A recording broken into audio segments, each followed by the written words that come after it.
So anyway, before we get into the US Grand Prix, this is what the car breakdowns look like at this point in time. Speaking of Haas, they did in fact jump us after the Japanese Grand Prix, so they have a now slightly better car than us. However, I will say this, we are still the highest movers of this entire season. We started out at about 350, and our car vehicle performance is just about at 550. So we have jumped 200 vehicle performance in the course of a season compared to everybody else, which is, hasn't gone higher than 150. So we are the biggest movers, and we're still not done with it yet. We do still have a couple of improvements coming along right now, and I'm going to start saving up over these next 2 races enough R&D points to further build up my aero, because we still need to build up the aero. As you see here, it is still the worst on our car and one of the worst on the grid, so we want to continue trying to build that up. Fortunately, it's not a department that has been hit, so more than likely I'm going to use, it's probably going to be somewhere around 2400 2500 R&D points to build up the minor one right here and the major drag reduction right here, just so they can get all that ready for next season. Joseph Newgarden to F1, yeah, I don't think Joseph Newgarden's ever going to leave IndyCar. I think he's pretty comfortable with where he is right now.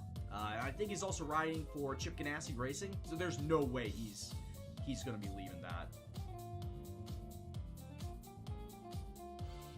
Our Racing Point, the highest jumpers, let's take a look and see.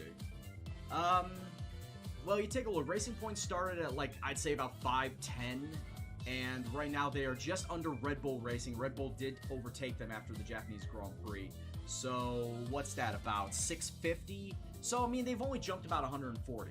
They've only jumped about 140 as far as vehicle performance, whereas myself and almost Haas, I think Haas is about 190, we're at about 200. So, between Haas and myself, we're the 2 highest movers so far this first season. You hit a 225 on Spa in the GT cars, and you thought that was, well, you did well, but you're 5 seconds off the pace.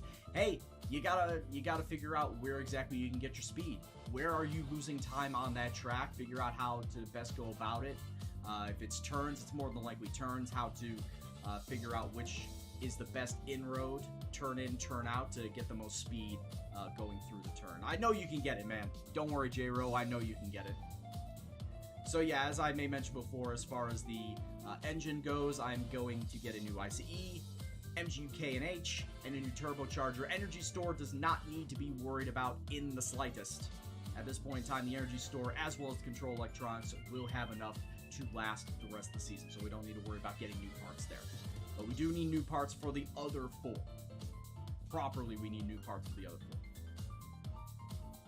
But yes, we are coming into the home Grand Prix, the United States Grand Prix here at Circuit of the Americas, and I hate to be the bearer of bad news with Wade Barrett with my gavel. I hate this track. Actually, I really hate the layout. And this is actually a first. Oh my god, this is actually a first. It is going to be raining at the Grand Prix. It is actually going to be raining here in Austin, Texas. And not just normal rain, it is heavy rain. This is the first time that I've ever seen rain at the Circuit of the Americas race. Ever. This is wild. I cannot believe that we actually are going to get something like this. This is actually wild. How am I going to go about it? I don't know. Yeah, I know, J-Ro. I have no idea. And of course, this is late October. There is rain that does hit Texas. That is a thing. It doesn't happen often. In a non-hurricane setting, it doesn't happen often that rain hits Texas. So I don't know what or why the rain is coming down here at Austin. Hell, we could in-game say it's the remnants of a hurricane that just passed through. We could just say that. So because honestly, there should not be rain at the not Dallas, but at the Austin track. What's the weather forecast like? Holy shit!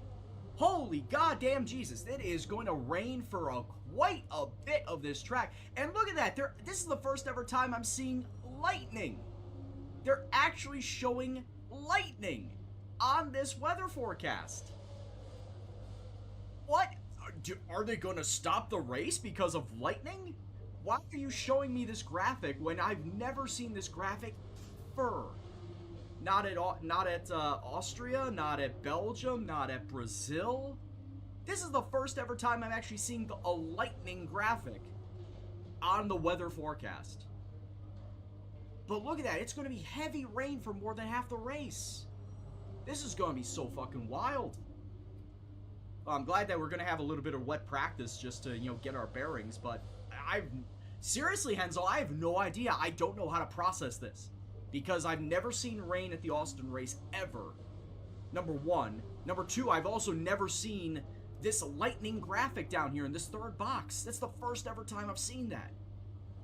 It's gonna be so fucking weird, this entire race. Yeah, J-Ro, I saw that. I find it funny, but I mean, it's not just the Colorado Avalanche, but it's the Denver Nuggets. It's the basketball arena, too. Hey, Ball Arena for a basketball stadium, that makes sense. I don't know what Ball as a sponsor is. Like, I didn't look into what exactly they do, but Ball Arena is for a basketball arena just on point. It's on point branding. But yeah, this is gonna be such a wild ass race. I'm not gonna lie. Might as well get into it. Like I said, we got wet ass practice, so we might as well work on the track acclimatization in the wet and nothing else, because we can't really do anything else in the wet because the time deltas all go towards the dry track. So I can't do any of the ERS, tire management, fuel management. I can't do qualifying pace. I can't do race strategy because all the time deltas are based around a dry run. Track climatization doesn't matter because it doesn't matter your time. It all matters is your speed and pace through the gates.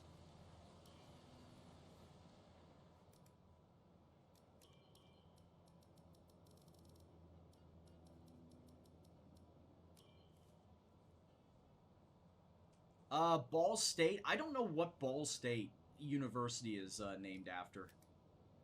I don't think it was named after any founders. If it was, then that would make sense. Ball jars.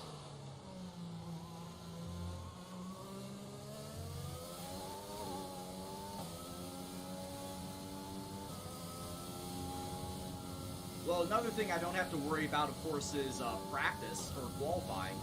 Because I'm taking this massive grid penalty, it's not like I'm going to care about qualifying. I'm going to start dead last anyway.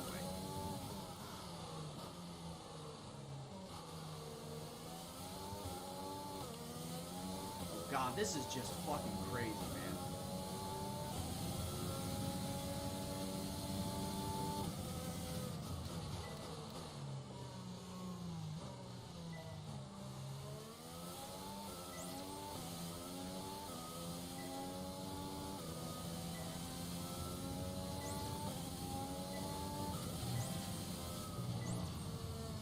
That's gonna make the S's pretty fucking shit, not even gonna lie.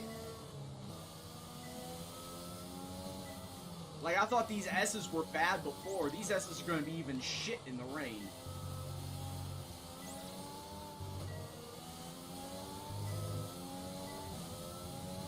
How are things in Chicago? We had several days of rain here lately, and then all of a sudden we had a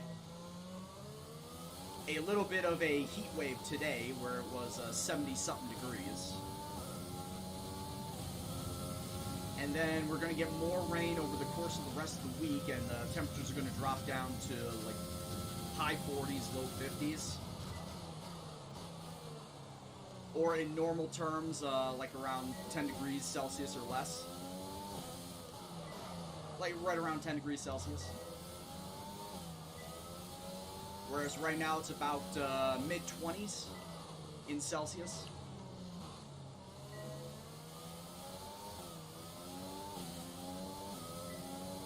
But like I said, rain for fucking days, man. Not unlike this rain that we have right now here at Circuit of the Americas. Like, for the last few days, it's been this type of rain here in Chicago. And we're predicted to see more of it over the course of the rest of the week.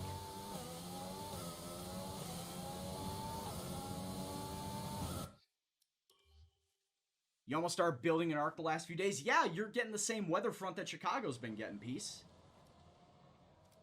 All right, yeah, that's about all I'm gonna do. Track climatization in the wet. That's all I'm gonna do. The session has drawn to a close. It is pretty goddamn awful. This wet weather is pretty goddamn awful. And peace, it's not just the weather, not the rain. It's the cold too. It's not quite freezing rain, but this weekend it will be. It will get down to, like I said, the 40s, and the wind and the rain as well. It's gonna feel like freezing rain. It's going to suck royal ass. It's not gonna be fun. But anyway, I've asked this question, I still haven't got a response. How you guys been? How's your week been so far? I went out and did some adulting today. I had to go and buy new curtains for my bedroom because I went and I accidentally washed mine. It's not that I accidentally washed it. Washing it was fine. I put it through the dryer, and the type of material that the curtains were made out of, the heat of the dryer did not go well with it. So I ruined my curtains.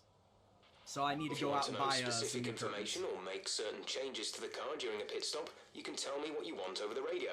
Press and hold the radio button to activate the system, and you can either speak the command.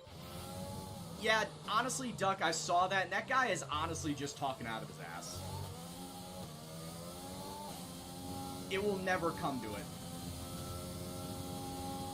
I know exactly the guy you're talking about. It's the creative director for Google Stadia, which, let's be honest, how long do you think Google Stadia will stay around? Over under 2 years. Also, if I had to pay to stream games, like hypothetically, if I had to pay to stream games, absolutely I would not be streaming.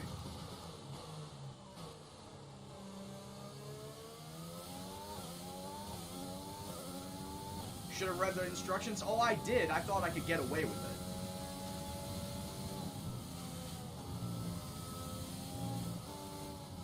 Like the type of curtains that I had, yeah, was cold wash and tumble dry, which I cold washed, but I then threw it in with all the rest of my clothes, which I normally put on a normal heat to dry it. And that was a no-no. Yeah, DMCA has been a thing for years and years and years, Doug. I hate to say it, but you could DMCA anybody for anything. And it's kind of a joke. There's little to no protection.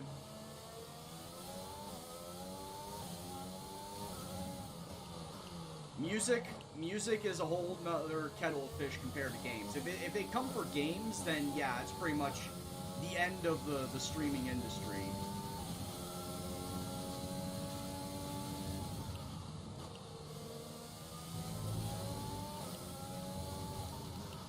Which, I mean, it's pretty farcical. You're playing games, which people have been doing for decades. And people have been recording themselves playing video games for decades without any sort of repercussion because these video game companies were cool with it. Still are cool with it. But then you got one jackass loudmouth that is running his mouth over, oh, these streamers should pay to, licensing to play these video games for all these companies because they have no right because they don't own the game.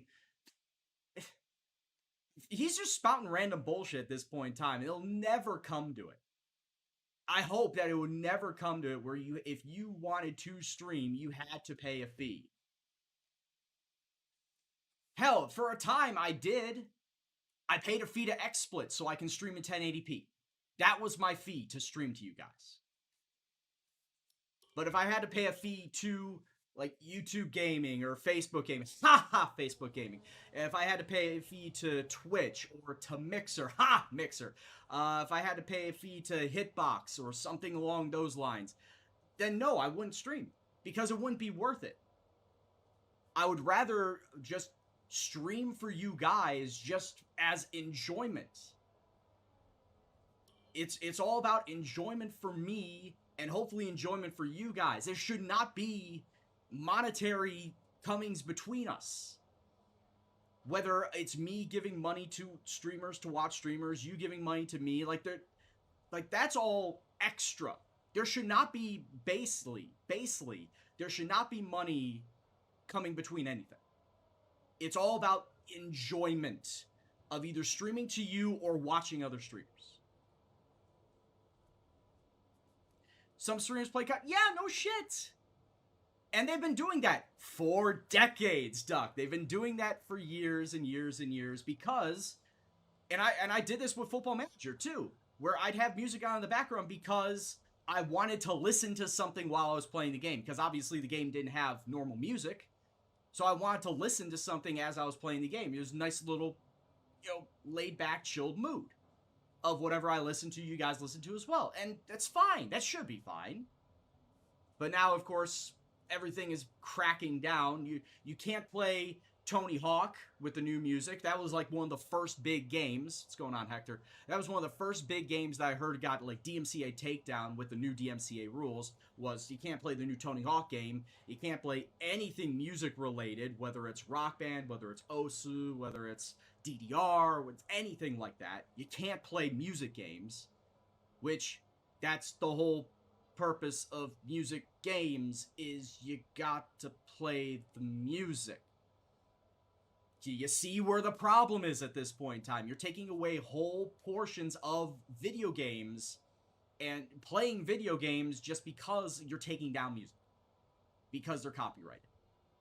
At that point in time, you gotta put your foot down on this. They had, Tykesman, they were going to phase out Twitch Sings at the end of the year. I don't know if that was related to the DMCA stuff, but that was Twitch's own thing, too. Twitch created that. So maybe they got pressure from the back end saying, hey, take this down because we're going to start, issuing copyright strikes. So that was probably someone on the back end of Twitch saying that this needs to go.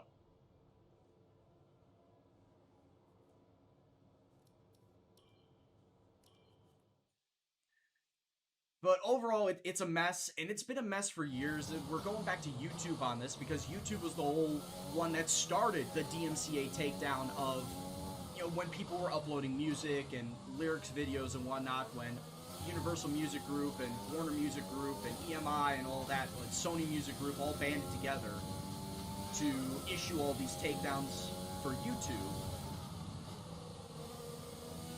And then it all started to branch out on all these other streaming platforms that naturally Twitch would be a part of it.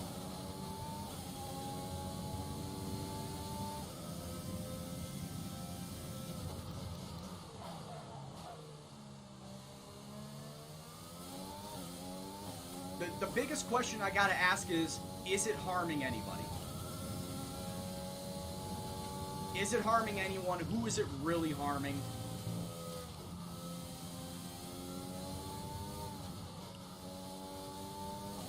And if the answer is the corporations, I really don't give a fuck about the corporations. They make billions, millions upon billions of dollars anyway, so it really shouldn't fucking matter.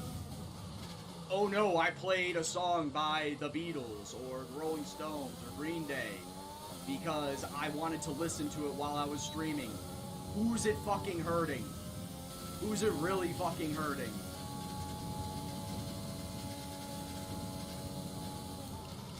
I'm trying to relax. I'm trying to have a good time while playing this game.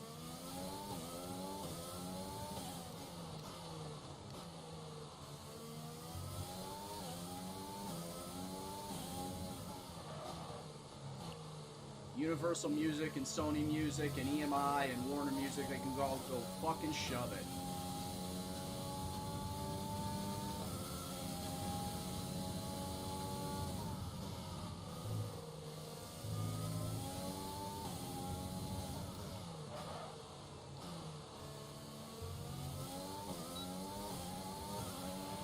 And I mean, yeah, I do play some copyrighted music at the very start of my stream. And naturally, of course, it gets VOD blocked, or it gets VOD muted, like the first 10 minutes of it, first 10, 15 minutes of my stream, and I'm okay with that. There isn't really much that goes on the first 10, 15 minutes of my stream anyway, instead, of course, just the intro and me talking before I even get into any of the racing. So it doesn't really hurt me. So I'm okay with that. But when all of a sudden you are taking down people's, not just people's VODs, like they're not just muting VODs, they are taking down years of people's VODs, like Dan's Gaming, like It's Me JP, like who else? Man vs. Game. Maximilian Dude, my favorite fighting game streamer, said he had to take down several of his VODs in the past because of the fact that some of them were DMCA copyright. People are just having to get rid of all of their library, all of their past streams because of the music they played. And frankly, that's too much. That's going too far. That is really overreaching at this point in time, just for Twitch to try and prove a point. Tim the Tatman too? Fuck. Twitch is going too far to try and prove a point of you can't play music. And hell, at this point in time, I wouldn't be surprised at playing normal video game music. Like video game OSTs of like Final Fantasy, of Castlevania, Mario, Zelda, etc. I almost want to say that that's the next step, is that you cannot play anything with video game music in it. At that point in time, might as well just shut down Twitch. If already you're going to copyrighted music through Sony, Universal, EMI, etc., all those labels, who's to say that the next step is these video game publishers are then going to try and take down VODs by using the legitimacy of DMCA to say, oh, you can't use this because you're using our music, video game music. If that happens, shut down Twitch, shut down Facebook Gaming, shut down YouTube, shut down everything, because that's it. That's endgame. If you take away anything related to video games on a video game streaming platform, that's endgame. You're done. It's non-existent anymore. This service is gone. All the other services that you like watching people on are gone. It's just going to dry up. And honestly, like I said, this is only going to be a slippery slope for future companies, music, video game, or otherwise, to say, we don't like what you're doing, remove it now. And when that happens, might as well say goodbye to Twitch, say goodbye to YouTube, say goodbye to everything. All streaming platforms. It's gonna suck. I hate to say it, but this could only be the beginning. Unless something gets done about it, this is only going to be the beginning of going down a dark, angry, lonely, very bleak road. I can't say you gotta live with it, because I personally don't want to live with it either. I'd rather there be something done about it. I'd rather there be some pushback, some fight back on this.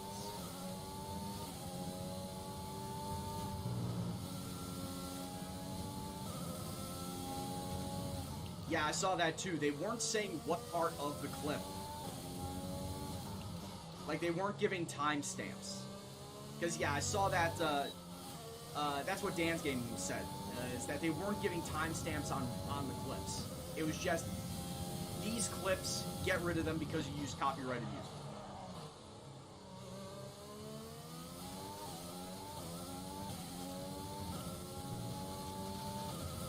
So like I said, yeah, at this point in time, it could very well be a slippery slope down a very horrible path.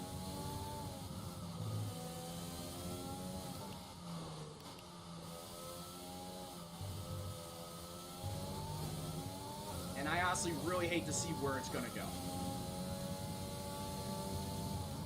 Because every situation that I just mentioned, it's all on the table.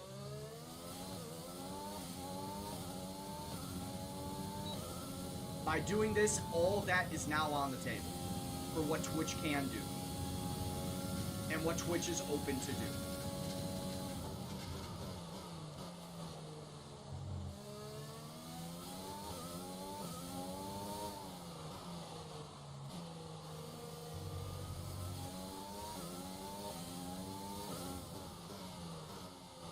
Tykesman, it's not just clips, it's whole VODs. People are taking down whole ass VODs. Years and years worth of VODs. What's going on, Wolf? We've been discussing at great length over the new rules that Twitch has put into place about the DMCA. The DMCA takedowns of copyrighted music on a wide variety of streamers. Not just clips, but VODs. And in some cases, years and years worth of VODs that some of these streamers have to take down. And like I said, big name streamers like Tim the Tatman and Dan's Gaming and ItMeJP.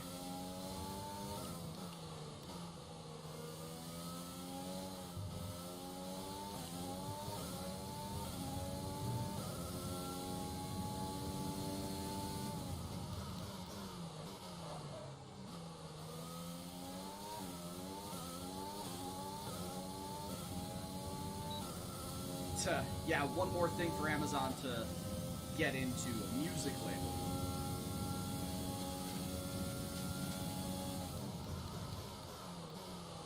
Oh, also, Wolfgamer, you'll never guess what we're going to have at the Circuit of the Americas. We are going to have a sopping wet race here in fucking Austin, Texas. Like, some hurricane is going to roll its way through Austin, Texas, and we're going to get some bomb-ass rain for this race.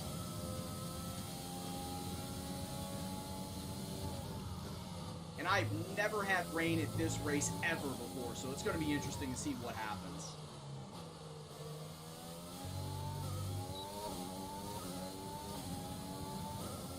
Yeah, J-Ro, I've honestly looked into potentially working in IT with them, but I haven't seen any job postings recently about joining up with them.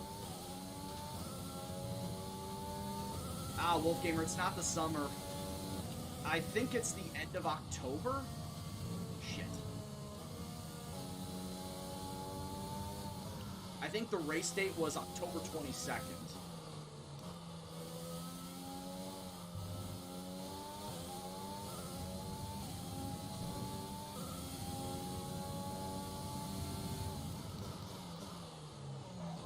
Hey, what's going on, RVD? You're up to 95 as well? Alright. How's it been working for you?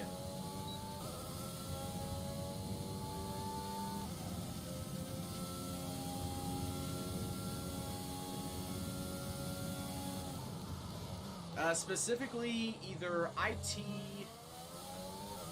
full stack developer, full stack Java developer, or email marketing.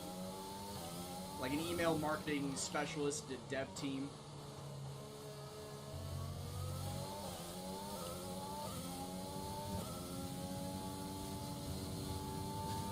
Full stack refers to front and back end. So be working front end like HTML, CSS, Java, and back end would be databasing.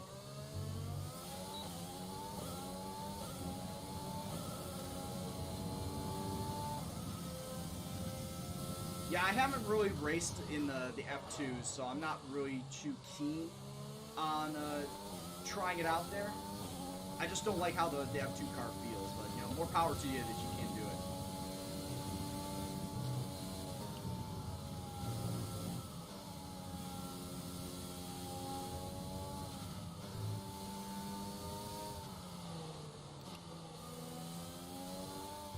So yeah, Wolf, imagine everything that I just did, all those S's, all that in the rain. It's going to blow chunks.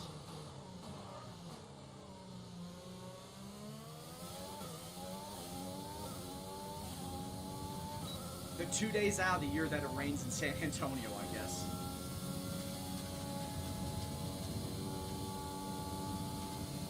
Buddy, I'm going to be streaming for the next 3.5 hours. If they're even still on, maybe.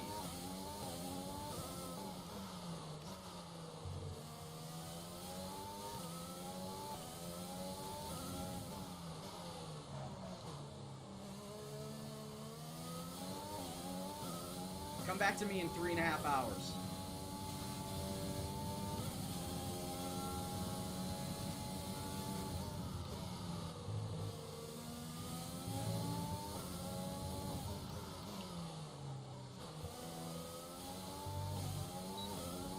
should not have to drop down to second gear going through that last turn.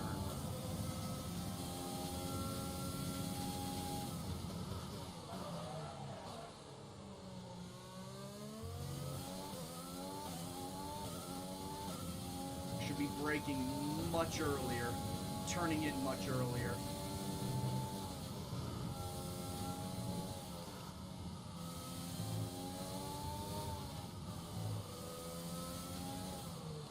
So yeah, these S's are going to be absolutely shite in the rain. Just going to point that out.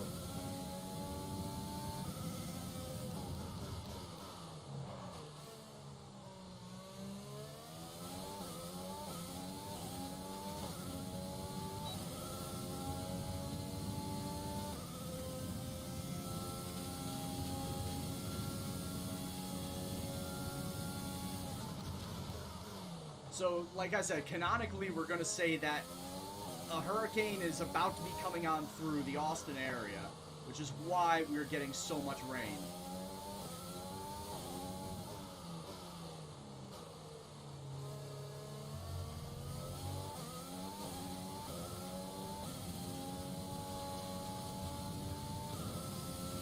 Because honestly, the average amount of rainfall in Austin is like less than 5 inches.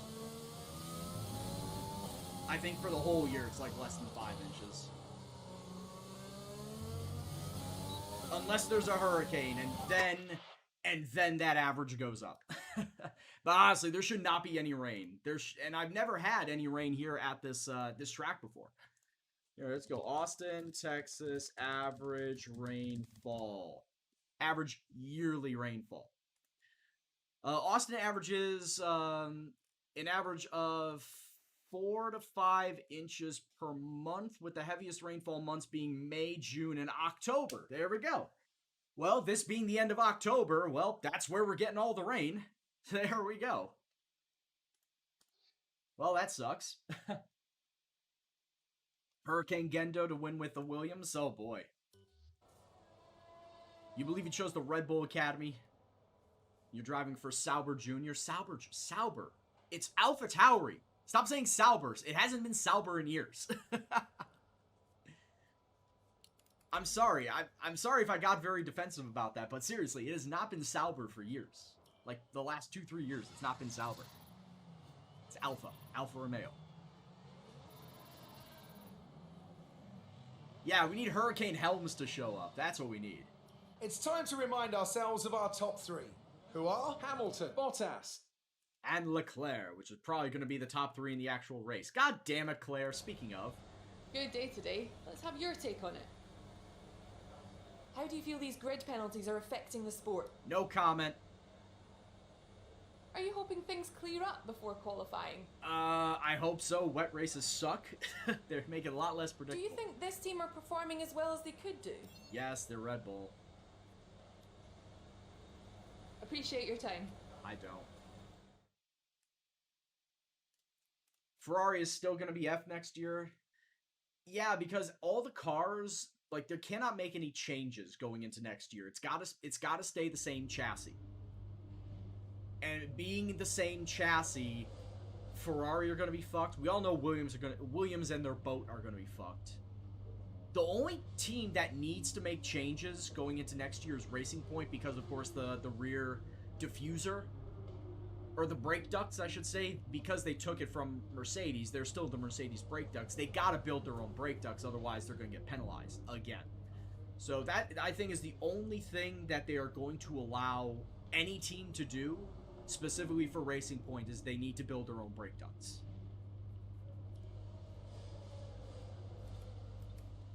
Alright, okay, I am currently on that. What about these? I guess I could brop these back. That's a word, brop. Go there. We'll keep that turbocharger, and then the other one is fine too. Wait, hold on a second. Yeah, let's give the new CE a go. Do that. But yeah, Wolfgamer, this is what the weather looks like. If you are currently looking at the screen, this is what the weather looks like for the race, and this is all the first time that I'm seeing a lightning bolt on the actual weather forecast. I've never seen a lightning bolt before. Heavy rain, yes, but never one with a lightning bolt. So I have no idea what that means. I don't know if that means that they're going to caution the race. Like, obviously there are no red flags in this game. They can't red flag the race. There are no red flags. And as far as I have heard, there has not been an instance of putting in red flags in the F1 game since like 2013 or 2014. So if the race is not going to get red flagged, what are they going to do under lightning conditions? Are they going to caution it and we're just going to start, turning safety lap after safety lap? I have no idea. But yeah, as you can see, it's going to be raining for the majority of the race. It's going to clear up, the last 6-7 minutes, maybe the last 10 minutes of the race. It's all going to be cleared up. But it is going to be super, super fucking wet. And I'm not going to be happy about it. I'm not happy about it right now. Like I said, qualifying is not a thing for me. I don't really care about the qualifying because I, of course, took the one little penalty for getting brand new parts. So I know I'm going to be starting from the back of the grid. So it's almost like I don't really care about qualifying. I'll still turn one lap just to see how I do. But regardless, I'm going to be starting from the rear.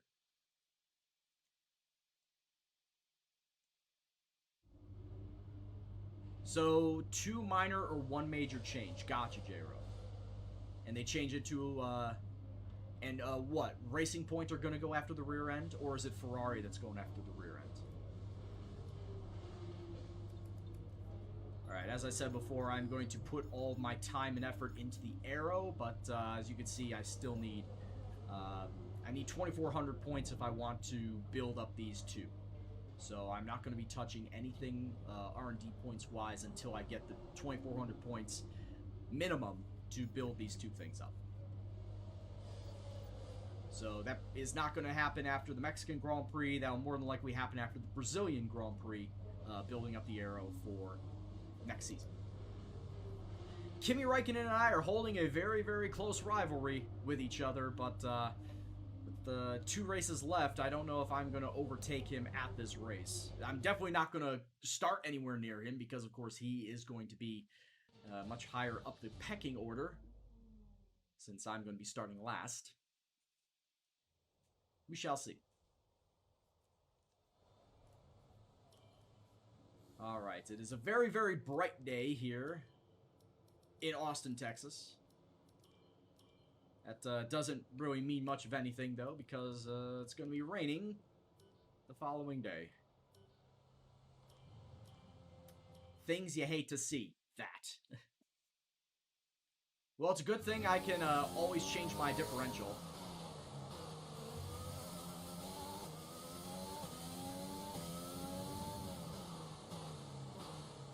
Glad I can change my differential.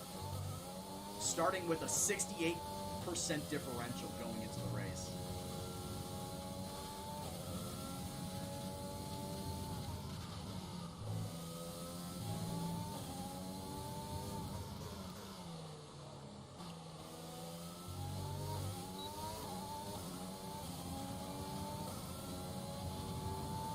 Oh yeah, I'm probably also going to get a time penalty too.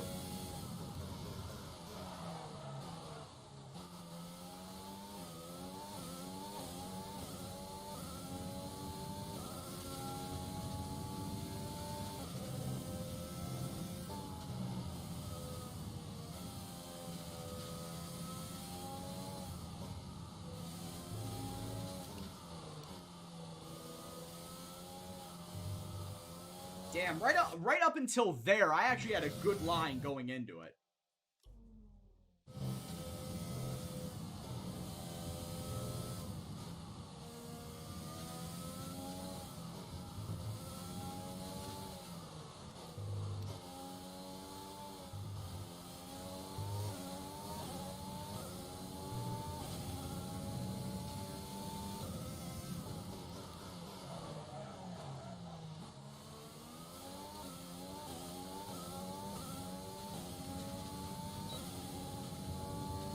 Say right up until like the middle of the S's, I actually had a good line going through it.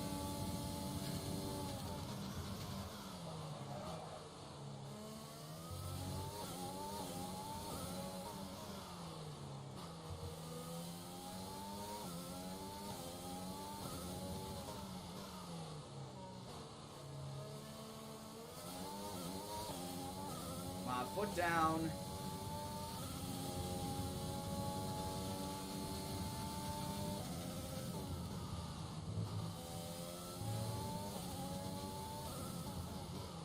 This may not be a lap that'll count. This may not be a lap that'll matter in the grand scheme of things, but let me just put together a time and see what's up. Alright, that is going to be the only qualifying time I do, and right now, holy shit, I'm actually 4th? No way! No mames, man. No mames. There's no way I would have gotten a Q2. There's no way I would be getting Q2. I'm 9th right now, ladies and gentlemen. I'm currently sitting in 9th place. If I did not take the grid penalties, I would more than likely go to Q2. Oh my god, that is Garbo. That's funny, man. That's also bullshit. I think that was me dropping all the way down, though. But for the longest time, I was sitting in 9th. I can't help but laugh at that. Yeah, 10. That was George that dropped down. Oh my god, I would have made it into Q2.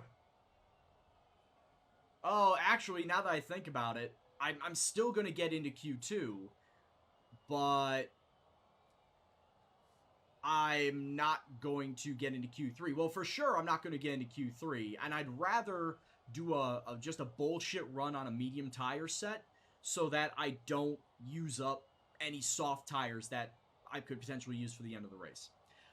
So I'm just going to do one random qualifying and then take my random grid penalty, my 20 spot grid penalty to start last place. But okay, legitimately made it into Q2. That's great. Actually, you know what? No, we're going to be starting. Fuck it. We're actually going to be starting on the wet tires anyway. We might as well just go for it, right? We might as well just go for it and say, yeah, let's see what happens on this one lap that we do on this soft tire set. We'll just see what happens.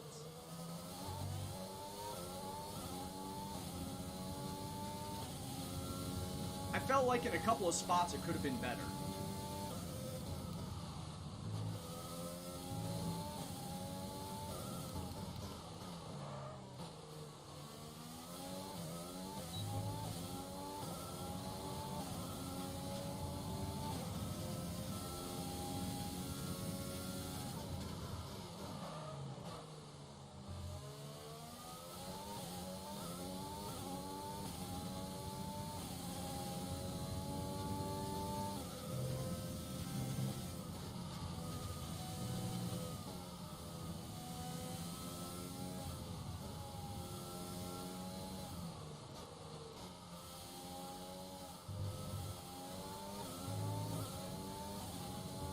That was a little sketchy through there.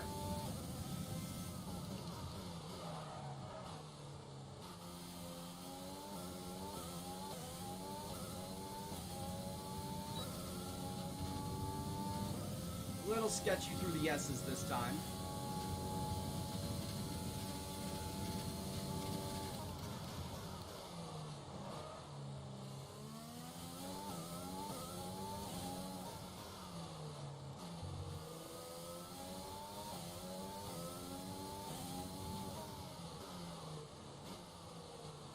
Whoa, where am I going?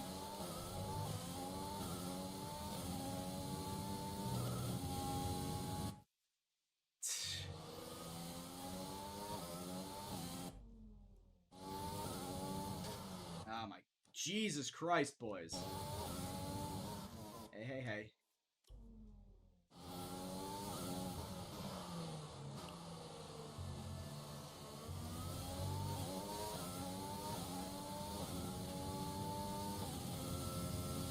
How many apexes does this turn actually have?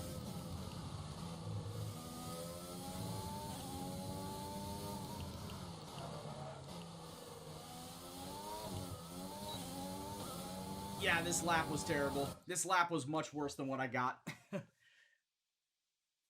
Well, like I said, I'm only doing the one lap anyway because I'm going to be starting in last.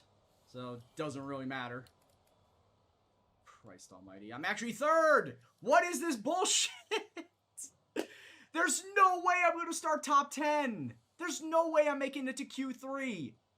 There's no way. Get me out of there. Get me out of there. How am I starting top 10? No! I'm fucking shithousing my way to Q3. How did this happen? I shithoused my way to Q3 and I wasn't even trying.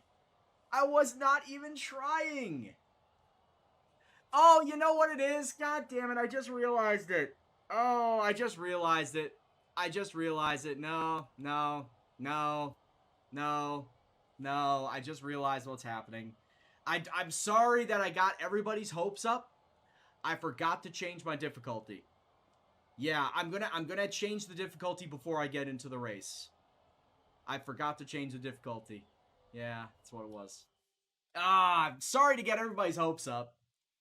I forgot to change the difficulty, so we'll do that before the actual race. I thought about it, and then I'm like, wait a minute, this doesn't seem right. This definitely did not seem right. Well, like I said, I'm starting from the back anyways. I'm just not gonna qualify here. I'm just not even gonna qualify. Yeah, things you love to see. Yeah, forgetting to change the difficulty from 80 to 95. Thanks for the follow. Ton Athletic, thank you very much for the follow.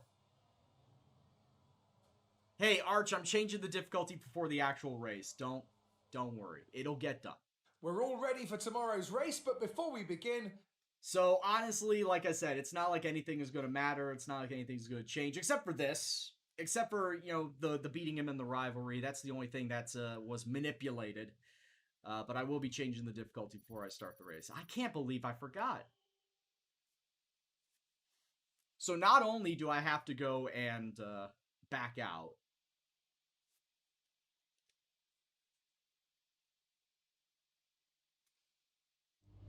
no, I'm going to be taking the grid penalty anyway, Tykesman. Picked up some grid penalties, and we'll be... Like, I'm gonna be taking the grid penalty anyway, so it's not like, how far are you gonna drop back? I'm gonna start last anyway. Yeah, oh no, we suck again! That's pretty much what it is, J-Ro. Oh, I can't believe I forgot. Okay, let's fix this. Before we even get into it, let's fix it. 95. There we go. Yeah. But anyway, how you doing, Ton Athletic? So, unfortunately, we've picked See, here's the thing, Ton Athletic. I knew that I could do that, but it is glitched in game. Where if you try to set it before the setting, like if you try to do it, if I try to do it right now from this menu, before the race, right before the race, it would still use the same settings as what I had set it previously. So I would still be racing under 80. I have to go back out, change it on the load in to 95 in order for me to race at 95. See, this is why I always change it after practice, simulating practice going into qualifying, because usually I get done around FP1, FP2. So then after FP1, FP2, I change the difficulty there, simulate the rest of practice, so that when I get into the qualifying of the race, the difficulty is already 95 and there isn't that, glitchy. So it doesn't get affected. But if I did it like this, if I had to change the difficulty before the race proper, or even before qualifying, if I did FP3, I have to back out, change the difficulty on the load in order for it to register as that new difficulty. Otherwise, it's going under the old difficulty. Yeah, that was something we found out early, like the first week of the game, when I was, switching my difficulty between 80 and 90 before I moved it up to 95, is that when I moved from practice to qualifying, and then qualifying to the race, when I switched the difficulty between the two there, it would still register under the old difficulty. And I'm like, man, this is actually pretty easy. Shit, I thought 90 wouldn't be all that bad. Turns out it was still registering the old 80 difficulty in the actual race or even in qualifying. So, yes, you need to get it done at least a session. You need to change it at least a session beforehand. Otherwise, you got to back out, reload, and then change the difficulty on the load-in screen. The more you know. And believe me, I had to find that out the hard way. So, the more you know. So, just as a confirmation, session is 95, and that will, in fact, take place for the actual race.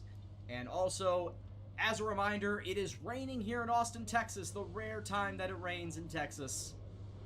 It just happens to be the first time that it is raining at the Circuit of the Americas race that I'm running in. It's not going to be fun. It is going to be very difficult, especially starting from the rear, but of course I'm in a Williams.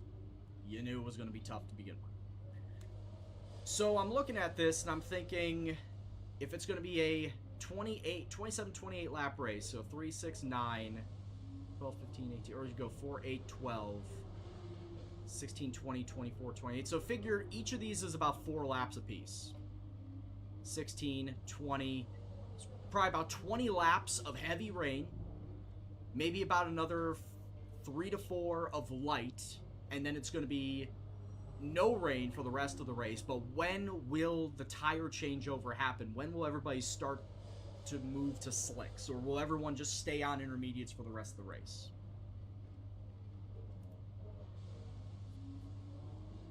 See, here's the thing. I would say, what do you define as struggling ton? Because if you're proper racing in the midfield at 75, like 10th place or a little higher than that, I'd say that's perfect difficulty for you to get better. Learn to race in the middle of the pack. If you're at 75 and you're dropping back towards like bottom 5, then maybe I'd say drop the difficulty a bit, maybe down to 7 or something. It's all about what you feel comfortable with. And also what is most enjoyable for you. You play on difficulty that makes it most enjoyable for you. That's the prime directive of any video game, is whatever you do, make it what most enjoyable for you. So if you want to play on a little higher difficulty, go ahead. Play on lower difficulty, fine. Camera angles and whatnot, you race and have fun. Just try to have fun with it. Yeah, it is my home Grand Prix, but it's, honestly, TH, Circuit of the Americas is not really one of my best tracks. To be quite honest with you, I'm not all that great at it. Alright, let's get it.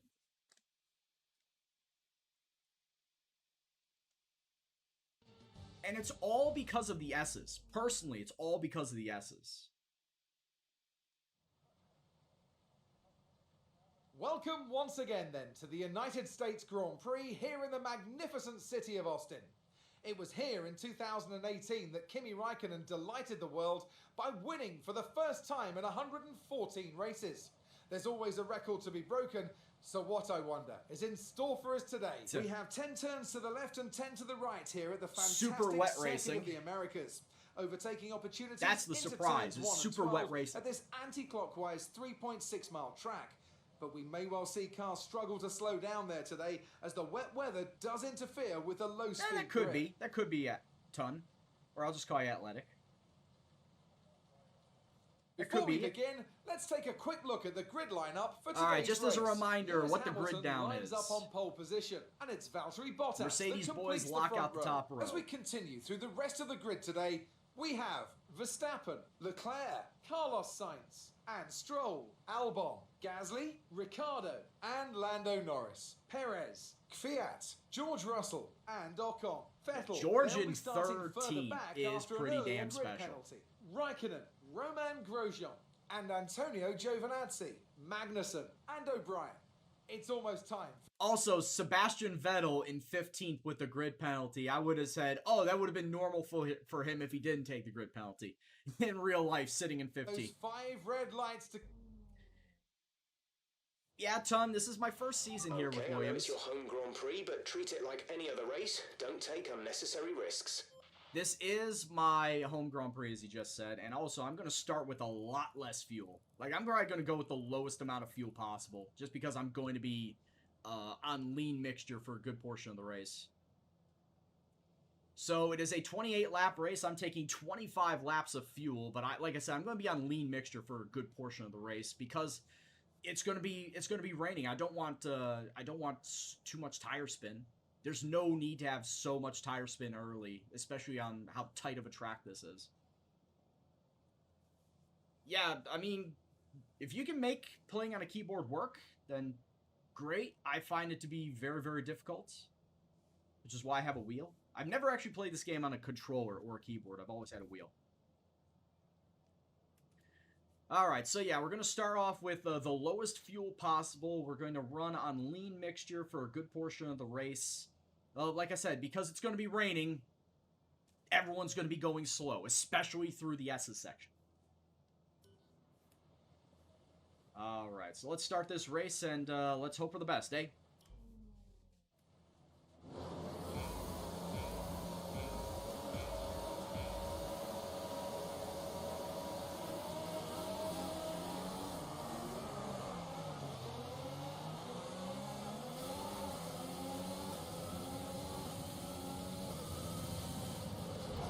Oh, shit. Ah. Well, I guess it's a good thing that I use unlimited flashbacks in a wet race setting.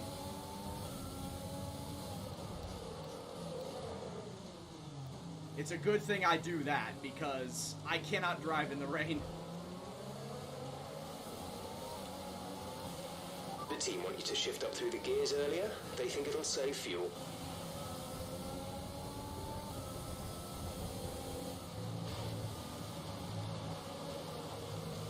Wow, look at this procession through the S's. Like, nobody's taking chances.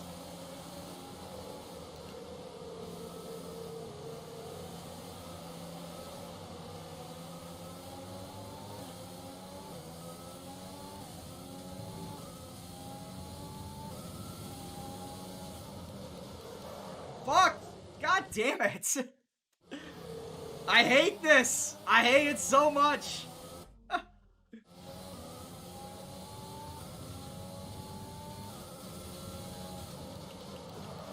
And this is why I don't like driving in the rain.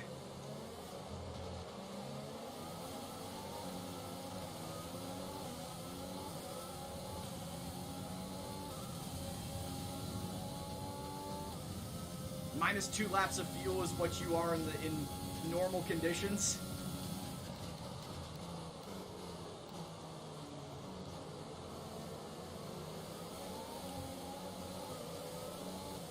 Spade, unfortunately, you are a little late on the joke.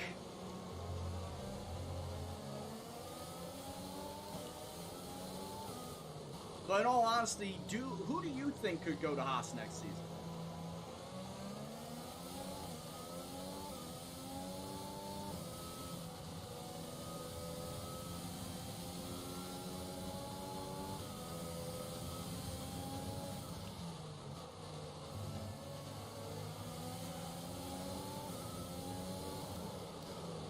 How do they do it? Very carefully.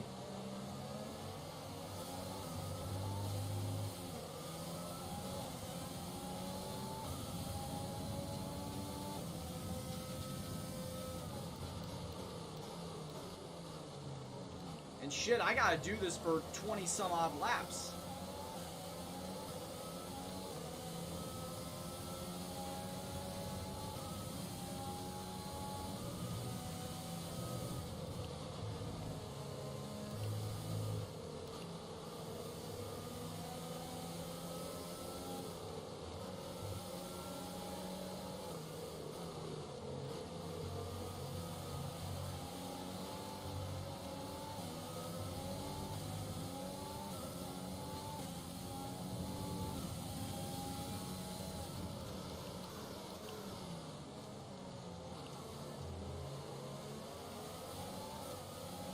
TH, are you asking why I went to Williams? It's just the normal Williams challenge. I wanted to drive this team to see how well I could actually turn this car in and turn the performances around, pretty much.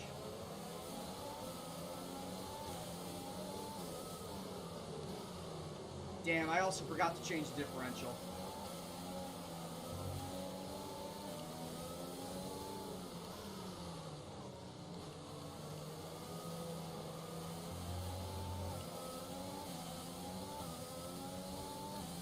See, Mazepin was a name that I never heard of before until this season when he was talking about moving up into Haas. Obviously, he's currently an F2 driver, but honestly, never someone I've heard of before.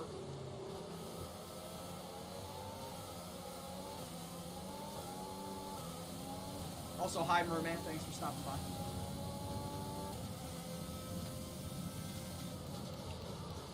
Oh, Spade, I'm sorry to hear.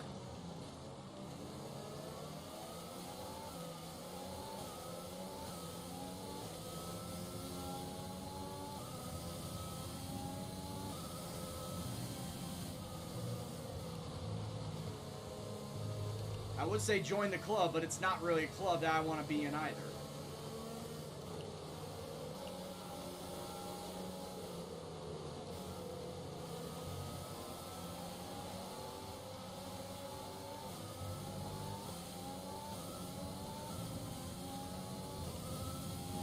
Forecast suggests the rain is going to be lightening up over the next 10 to 15 minutes or so. You should start finding more grip as we clear the standing water. Mazepin's dad's a Russian billionaire? God damn it. Man, what's with all these paid drivers coming into F1? They're ruining the sport. Why can't it be like the good old days?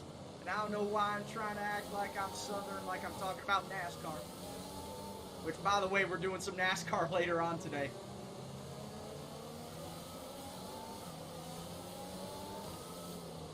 iRacing Legacy Cup Series. We're going to Auto Club out in California. Okay, we're low on fuel. Try shifting up the gears a little sooner. This should help us save some fuel. Jeff, I know what I'm doing. Shut the fuck up.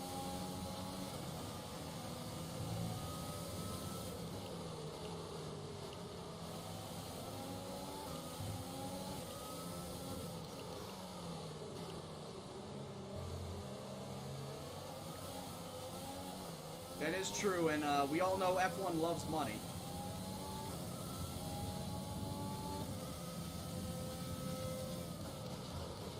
Am I joining Michael Jordan Racing? Dude, I would definitely be all over that Michael Jordan Racing. Absolutely.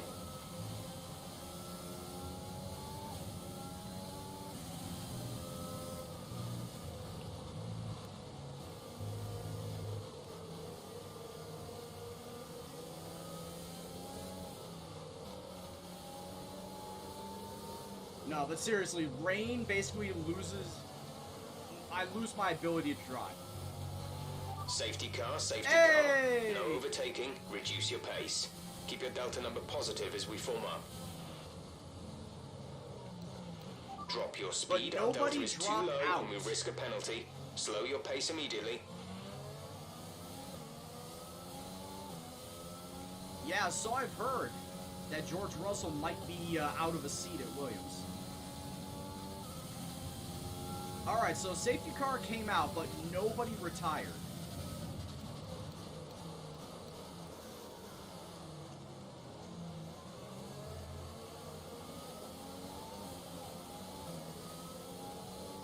Or, no, could this be the lightning safety car? Oh, I didn't think of it. Could this be the safety car because of the lightning strike? We did talk about there was a bit of a lightning bolt as far as the weather forecast was, and we didn't know what that meant. Maybe this is what it meant, that there was going to be a safety car due to lightning.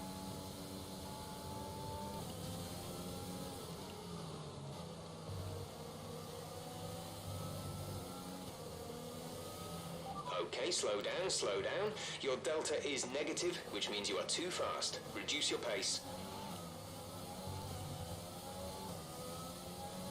Which, I mean, if this is the case, then this is the first time that we've had a safety car due to lightning in this game.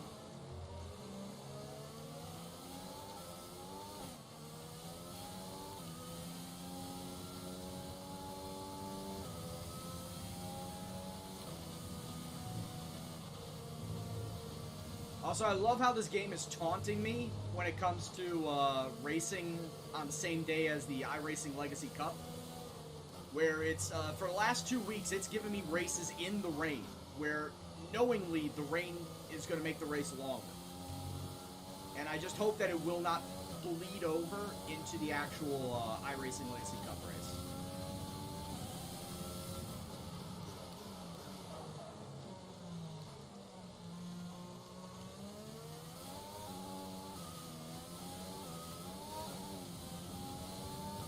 That's the reason why that Latifi is there. I didn't know that his dad owned the Sofina brand.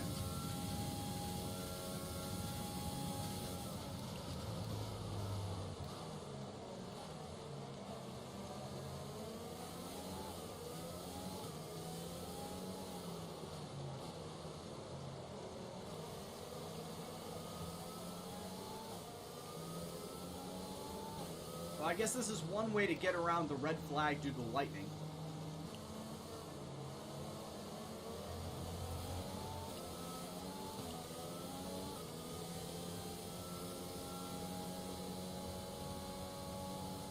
Well, he doesn't, J-Ro. Grosjean and Magnussen are both out of Haas at the end of the year. That has been confirmed. So Haas has 2 empty seats to fill.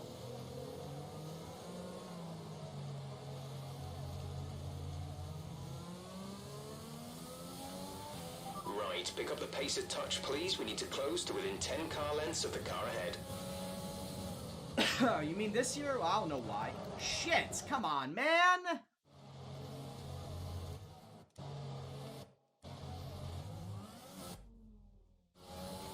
Let's catch up to the field a bit. We're dropping too far back. Remember that we need to stay within 10 car lengths of the next car. Almost did it again.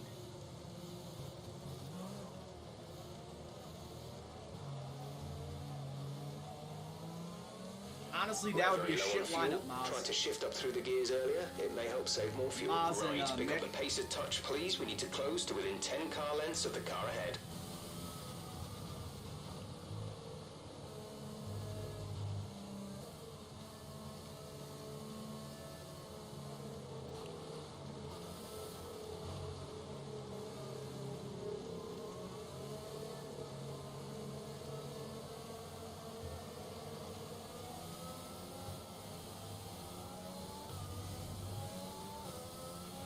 Let's catch up to the field a bit. We're dropping too far back. Remember that we need to stay Oh my within 10 God, car lengths come of the next on, car. guys. Return the position immediately or we will be penalised. There is no overtaking during the safety car period.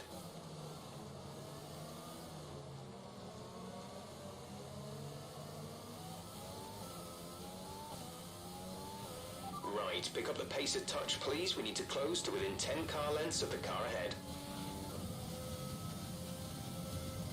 Yeah, I'd rather not there be 22 laps Safety in the car is safety in car. this lap. Safety car in this lap. No, it was Let's safety make sure those car. tyres are up to temperature, and remember I there is really no want Jeff to overtaking shut until up. the timing line. Stay in position I've until already, the green I've flags. already said I want him on only critical things, but he just still won't shut the fuck up.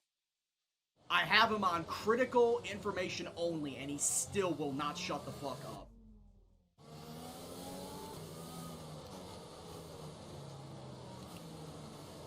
Yeah, what's going on, Rico?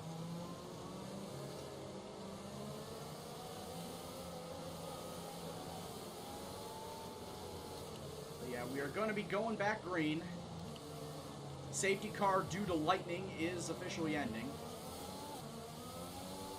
And yeah, that is what the safety car was for, was due to the lightning. Which, like I said, is the first ever time that I've ever encountered safety car due to lightning in this game.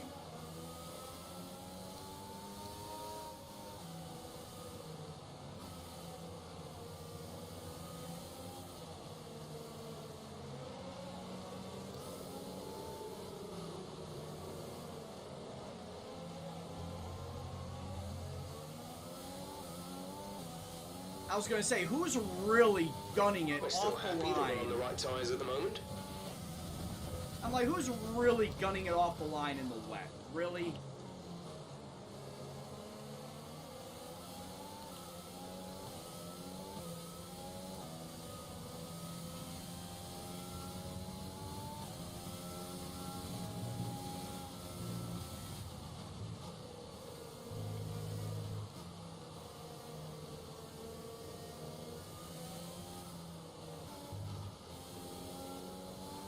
This race is rubbish.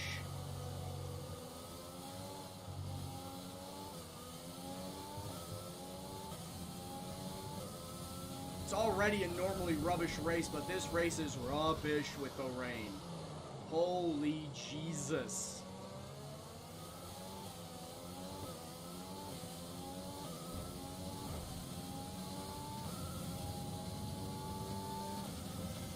The rain's easing off a bit, but the track is still going to be wet for a while. No shit.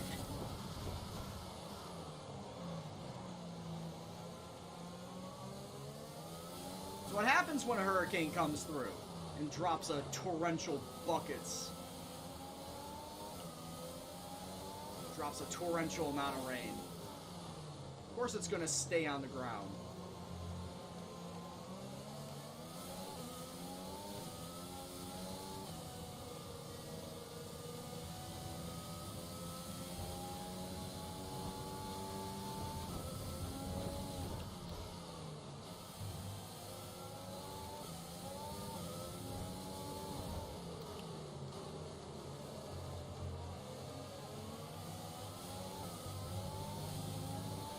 A new strategy is available on the MFD.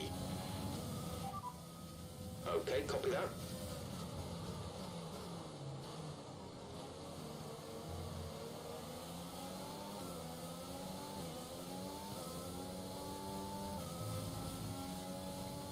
And that's honestly, even if I want to come in for new wets, I probably won't. I'll probably stay till the changeover of the intermediates.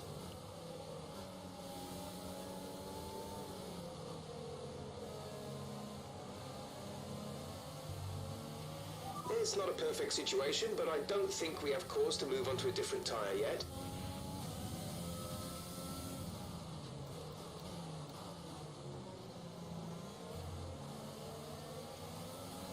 The team want you to shift up through the gears earlier. They think it'll save fuel.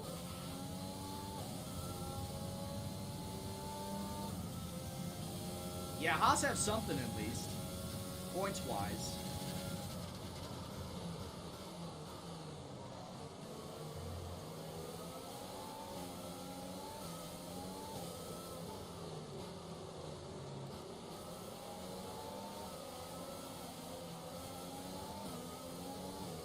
Now, I will say this, if Mexico has rain too, I am not racing it.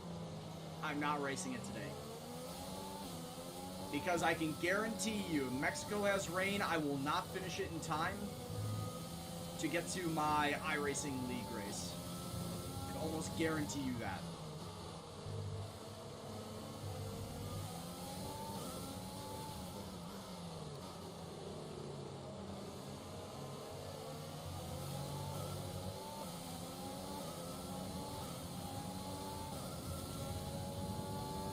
Yeah, Red, and honestly, this is the first ever time that I've encountered rain here at Circuit of the Americas, so I don't know about you. Also, I had a safety car due to lightning. I had 3 laps of caution due to lightning. Another first. Oh, Jesus H.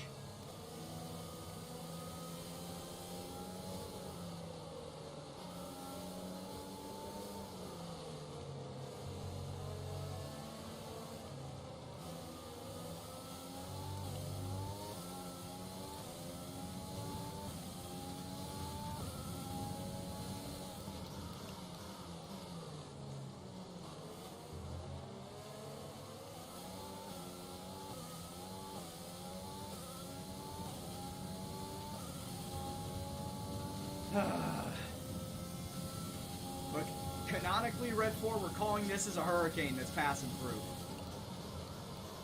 With all the rain that's coming down, we're going with hurricane.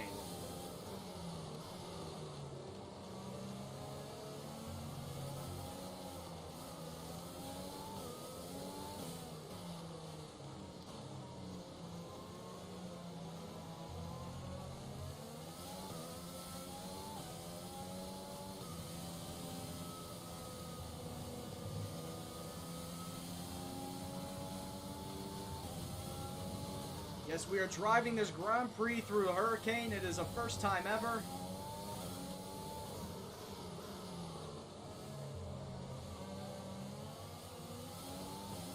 Gotta be able to race in any condition, they say.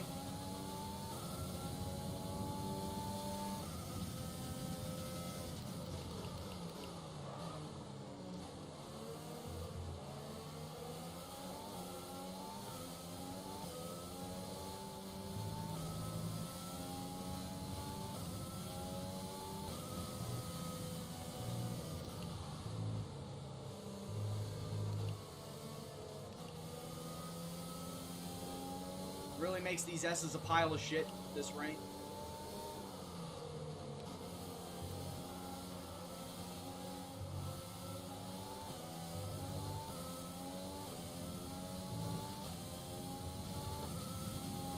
Yeah, Hurricane Gendo, that's exactly what it is.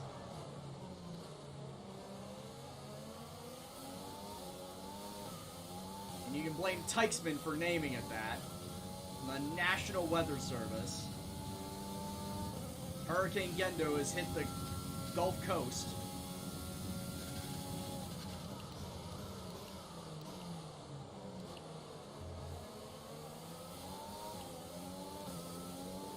Ruining the day for plenty of spectators that want to watch the U.S. Grand Prix. I will say this, though, having the driving line on through the corners helps in the rain. The one good thing about driving in the rain. Having a nice little light up path to help you along.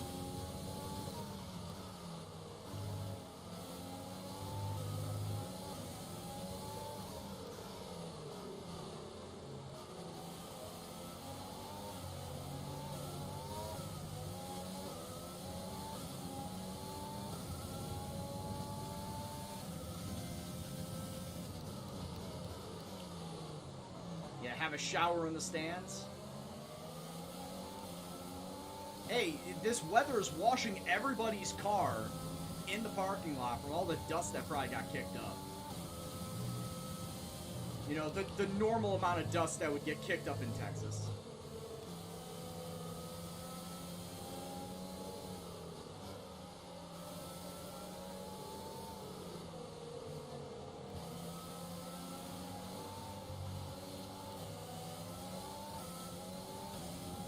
I have no idea how far ahead the leaders are. None whatsoever, like time-wise.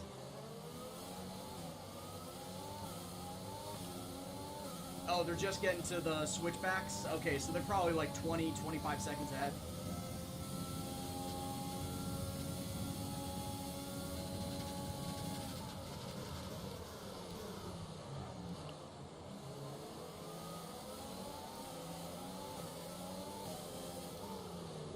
Also, those timing towers, I'm surprised that those timing towers aren't programmed in the game.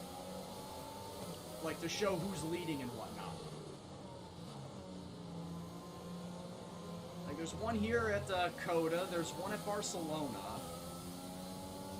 I'm surprised that the Codemasters hasn't made use of the timing tower. Code in who's leading, you know, the positions of the top 10 after each lap.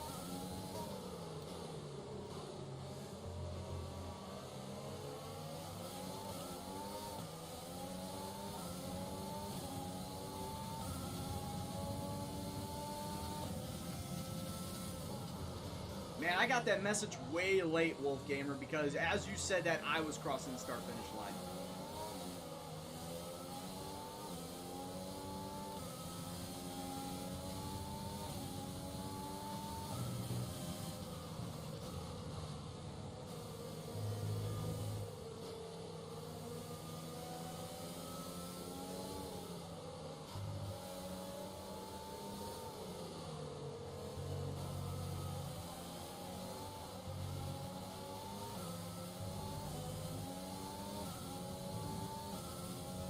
I started off at minus 2.2 laps of fuel in the tank. I'm now at minus 5, or minus 0.5.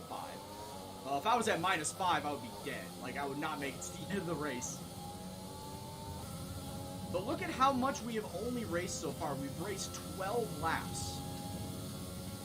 And I think we've, we've done this in 35 minutes. It's been super fucking long. 30, 35 minutes for 12 laps.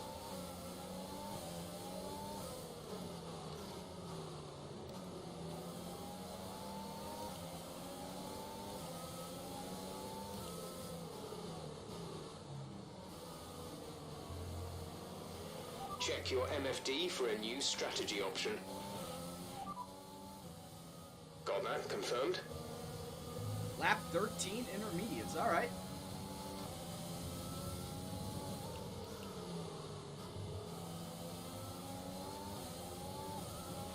George is in the pits. George in the pits.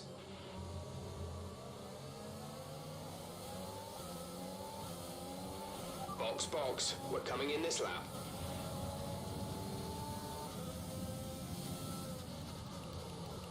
Now I'm going to have to make the intermediates work until the changeover, which is going to be somewhere in the last 5 laps of this race.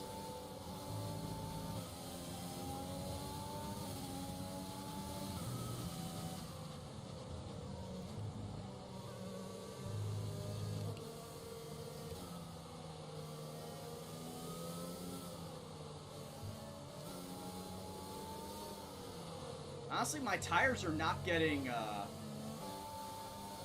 heated up, but, you know, if I can get on my faster tire, if there's any chance I can get on the faster tire, I might as well do it.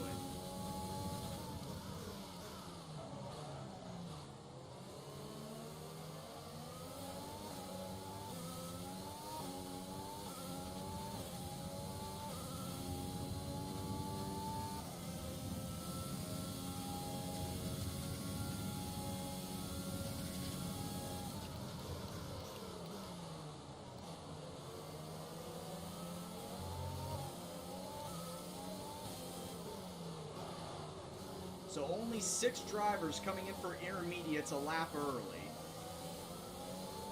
It means the rest of the field is coming in now.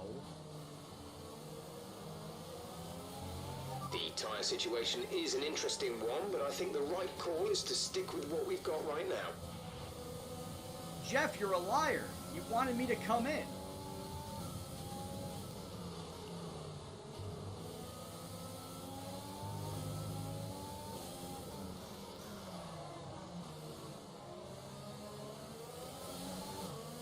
It's like, Jeff, you're a goddamn liar. You wanted me to come in now.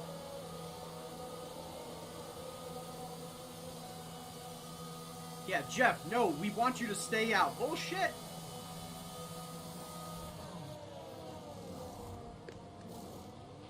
Go, go, go. You'll be racing on the exit. Exit, exit now.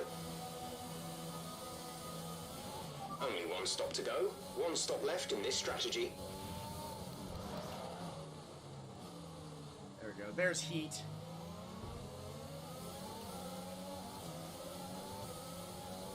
Yeah, this You might pit want to crew is consider just switching to a lower fuel mix. We may not finish on the current settings.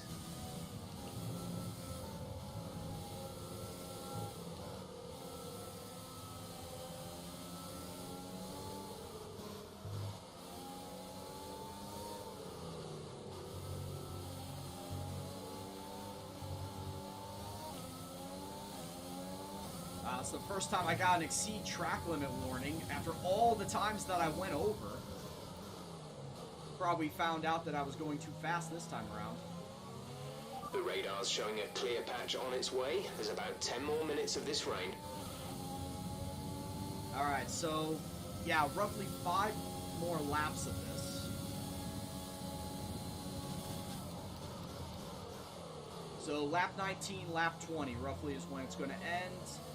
And then as far as drying out, man, we have no idea.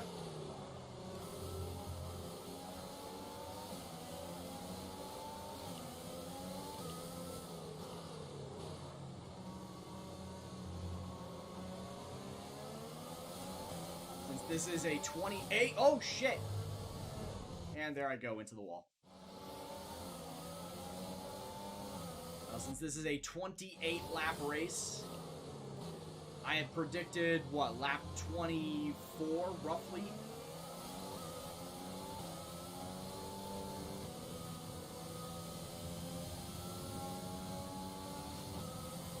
That the rain would dry out.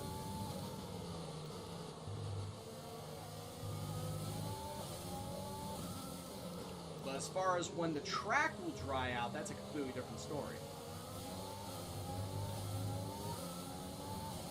Time for the Eagles. Man, I've got the Eagles defense and Travis Fulgham on my fantasy team. So I'm hoping they do well to help me out.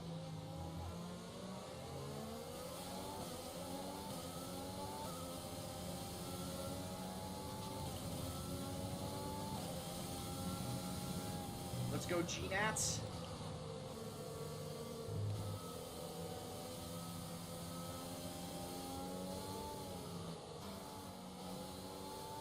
Let's be honest, the NFC East is not really the best.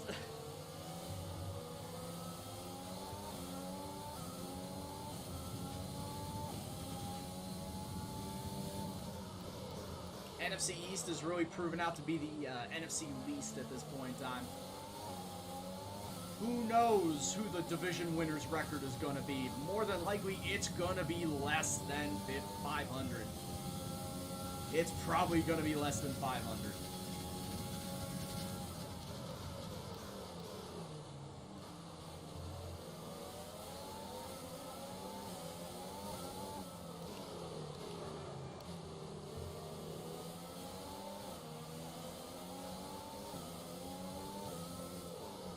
Oh, the whole Cowboys organization's in disarray. That was proven after the game against the Cardinals.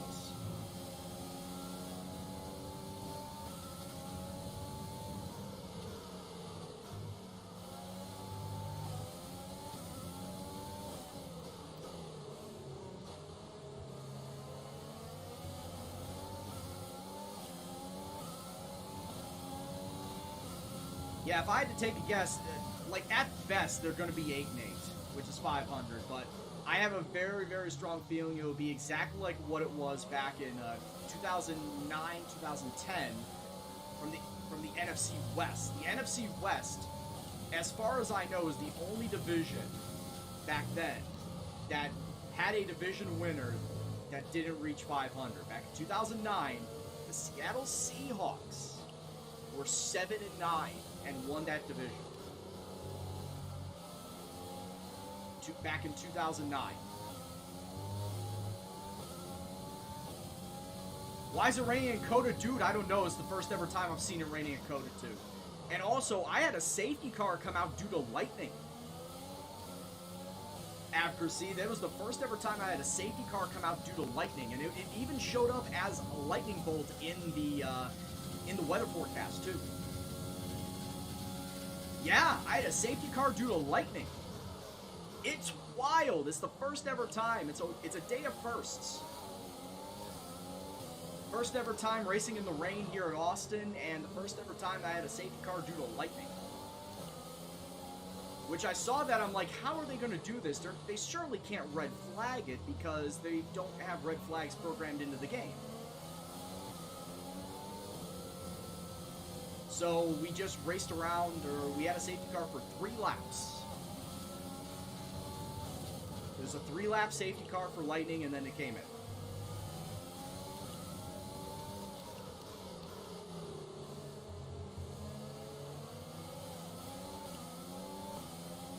And also the reason why I'm last place, so not only because I'm in a Williams car, but I took brand new parts for the race today. I took 4 brand new parts, the ICE, the MGUs, and the turbocharger. So, that's why I'm last, because I started last. God damn it, that's the second time. I'm probably going to get a penalty, too. Because that's just how I roll in these wet races.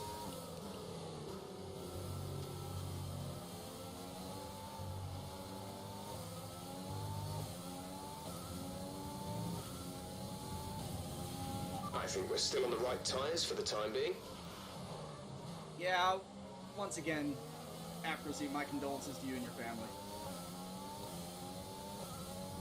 It can't be said enough, I'm sure.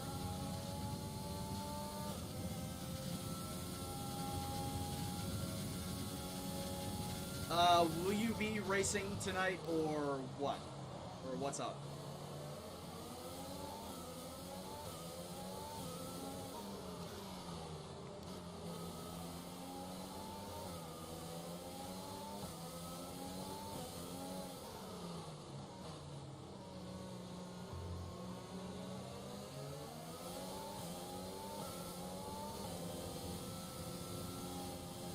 Ah, 10-4. Yeah, I knew you were still in it, or not in the playoff hunt, but I didn't know if you were still going to race just to fill a field.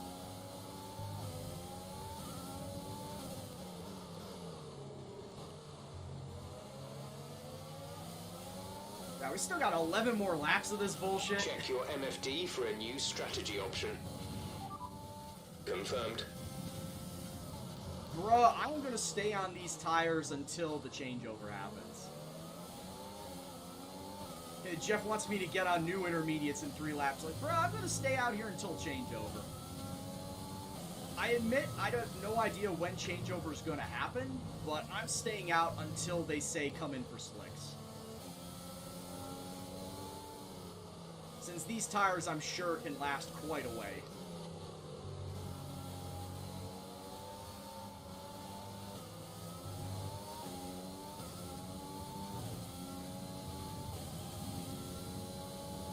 Also, what happened to this Williams car being good in the rain? Well, whoever said this Williams car was ever good in the rain. Is an interesting one, but I think the right call is to stick with what we've got right now. Alright, yeah, we're good. I think this Williams car was only good one time in one wet race.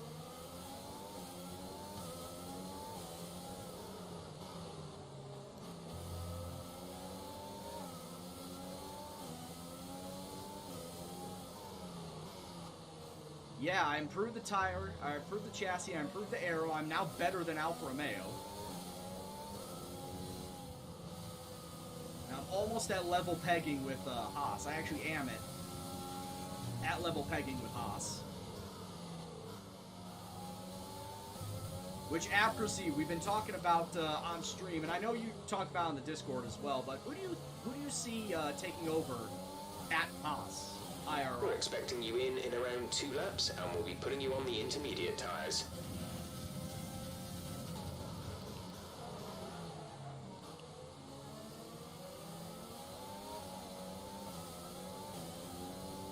Because from what I heard, and what was talked about here today is, well, Mazepin, the Russian racer Mazepin might be taken over. Specifically because of the money he could bring into not just the sport, but to the Haas team.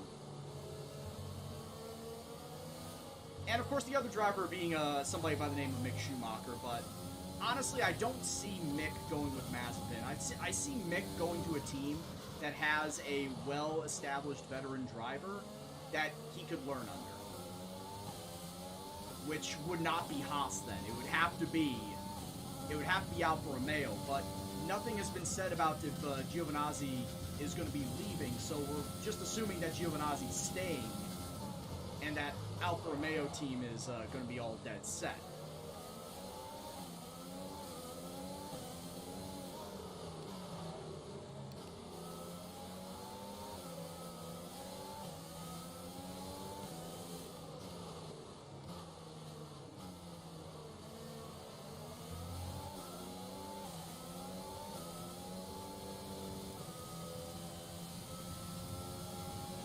It looks like we'll be running on a dry track soon. Back to dry shortly.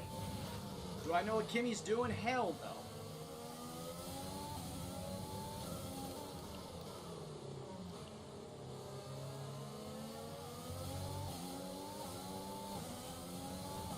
Kimmy has not stated if he is staying or if he is retiring. There was a news report that came out saying that he was going to stay, but then several hours later, Kimmy said that that news report was not true, that he is not sign a new contract, so I have no idea what is happening with Alfa Romeo, if they're going to stay with Kimi, or are they going to get... they could possibly land Nico Hulkenberg. They could possibly go after Sergio Perez.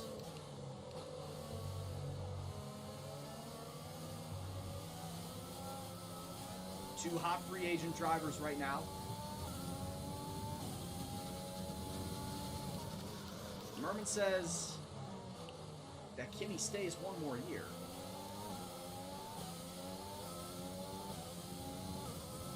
So Mick would be a good option. I would agree, yeah. Mick, and here's the thing, if it was either Kimi or even Nico Hulkenberg, I would be fine with Mick going there, because regardless, it's a solid veteran of the sport that Mick could learn under.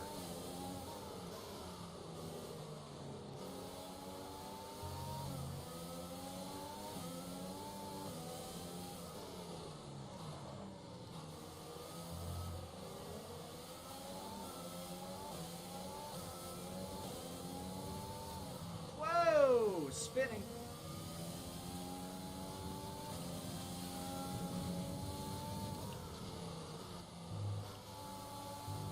Hulker Sergio to Red Bull.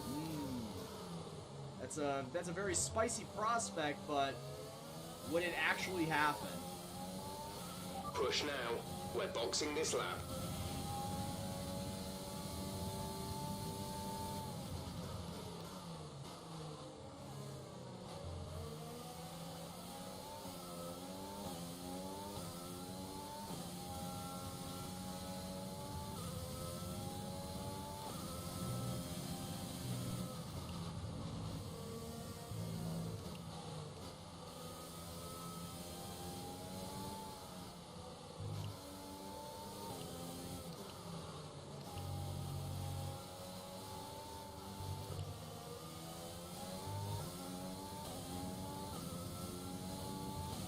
Trying to watch tire temperature as to, when the changeover is going to happen. Obviously not right now.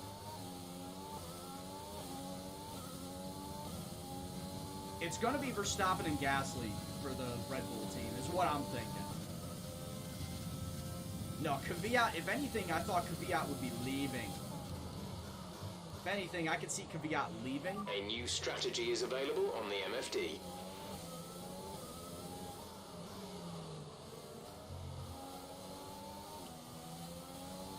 And I know I was talking about this on both Discord and Twitter as well, that they bring Gasly back up. So it's Max and Gasly again. They either jettison Albon or just demote him back down to AlphaTauri. Kvyat probably stays. Or no, Kvyat goes, and then they bring up Tsunoda.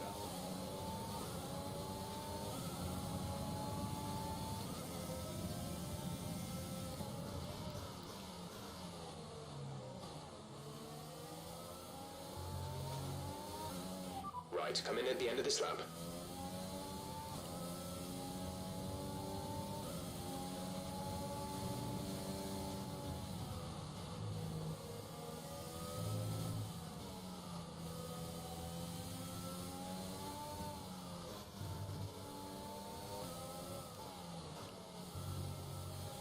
Check your MFD for a new strategy option. Nope, because I know what the strategy is, and I fucked it up. I should have pit last lap. I should have pit last lap instead of staying on these inters.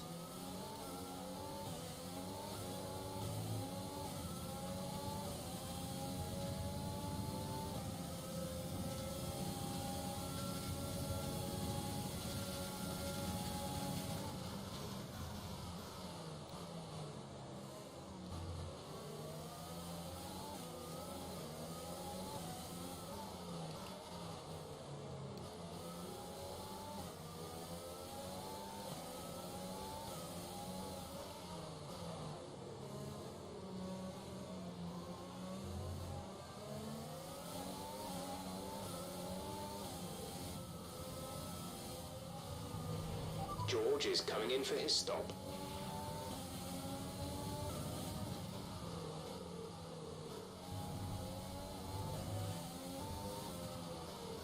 You shit!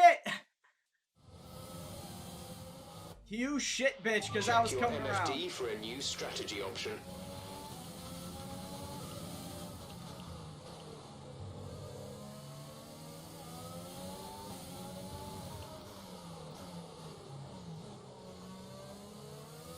Piece of shit, I was coming in for my tires. This asshole over here. You think if Yuki comes up, he goes right to Red Bull? Seriously? I don't know, man. Release, release. Yeah, I should have came to pit with the last group. I should have That was came to our pit with the last last stop. group. No more scheduled pit stops. Because if I did, I probably would not be sitting in last place right now.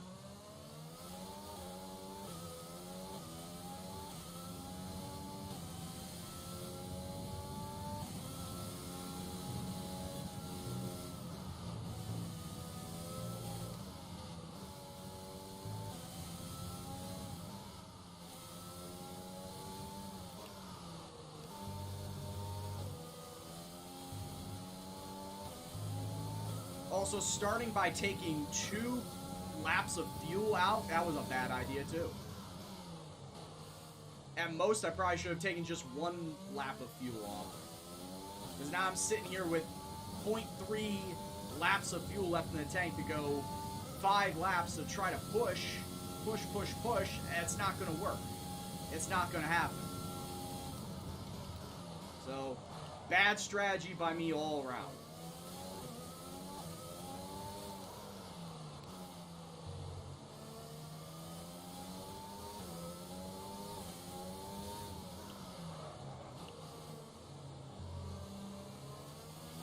We have 5 laps of fuel remaining.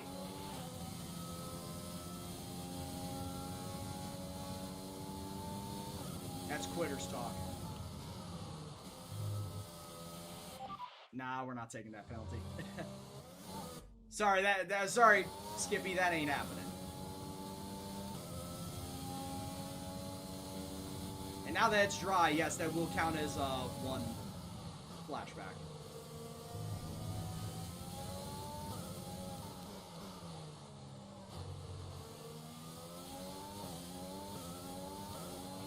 We advise moving to mix 2, fuel to mix 2. Yeah, and this is even after the patch, too.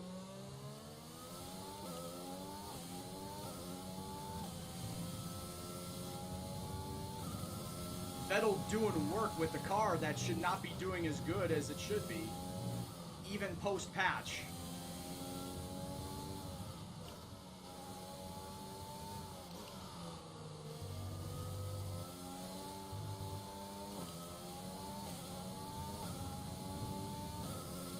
There you go. There's Lewis Hamilton with the fastest lap now.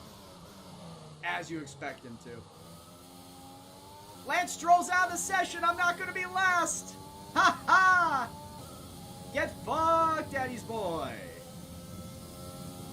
Oh, the F1 gods smiling down on me. Caution, caution. And I thought for sure this would be one of those races where I just, take my last place and deal with it.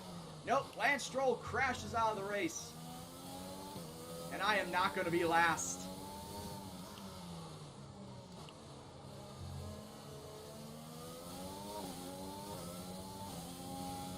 Oh, it's a happy day when I'm not last place. It's happened to me only twice so far this season. Twice in 20 races. Oh, that was bad. There's 4 laps of fuel remaining. Saved. I am slowly catching up to Giovinazzi, though. Let it be known.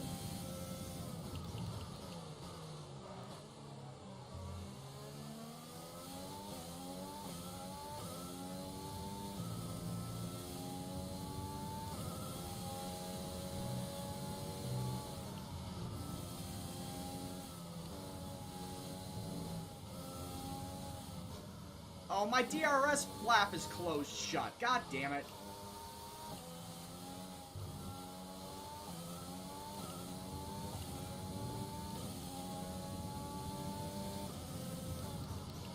Not that that's been hindering me lately, and my DRS flap's been closed shut all fucking race.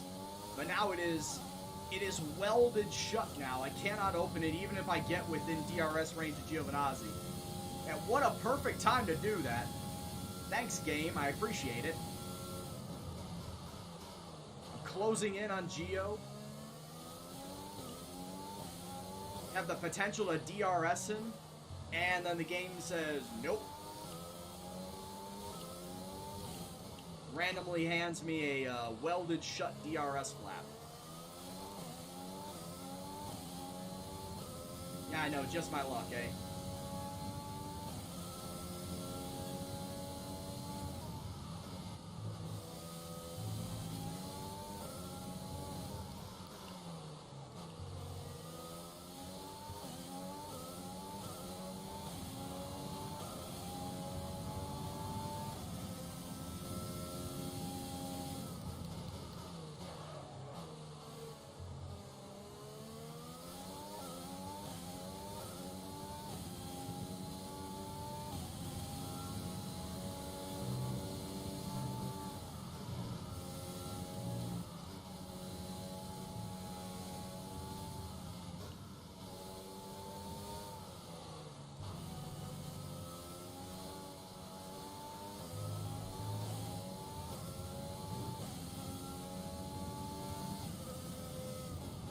Come on.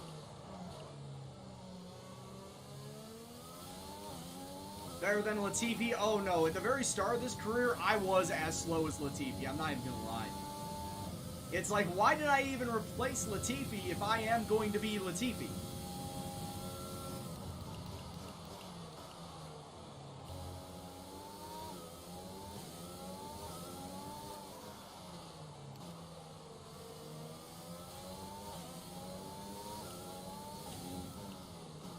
Okay, so far George has in fact gotten points for us, though.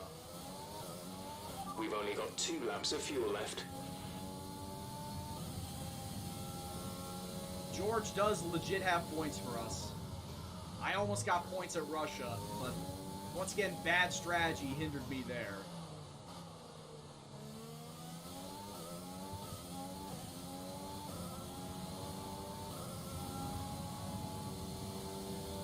Try to stay out as long as I possibly could on soft tires before the rain changeover, but the rain changeover, even though it was raining, rain changeover never came.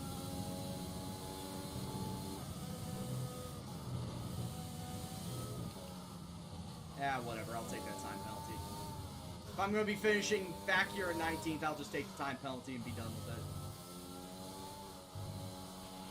You've been awarded a time penalty for that last incident.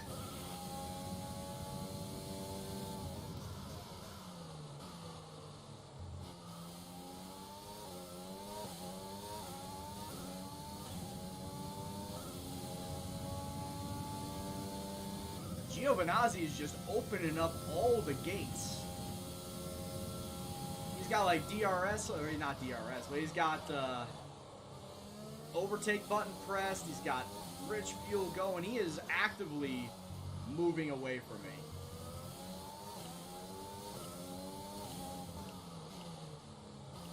I can't even catch up to him.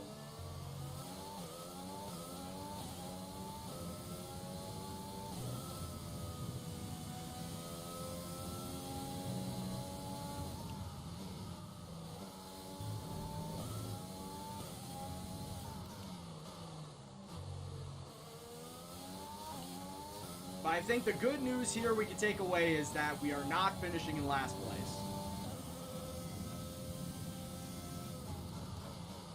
We will not be finishing in last place.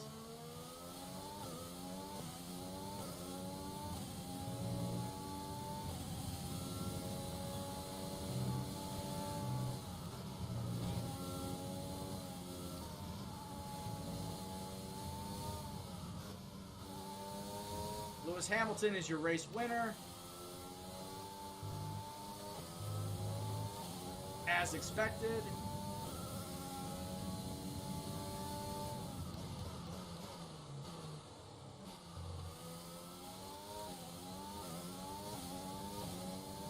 But like I said, the main point I can take away from this race is the fact that I'm not last.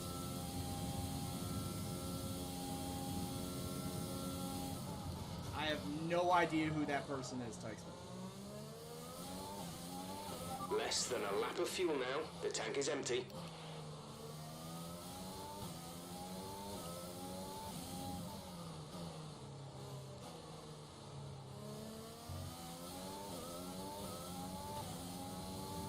Offensive line, okay.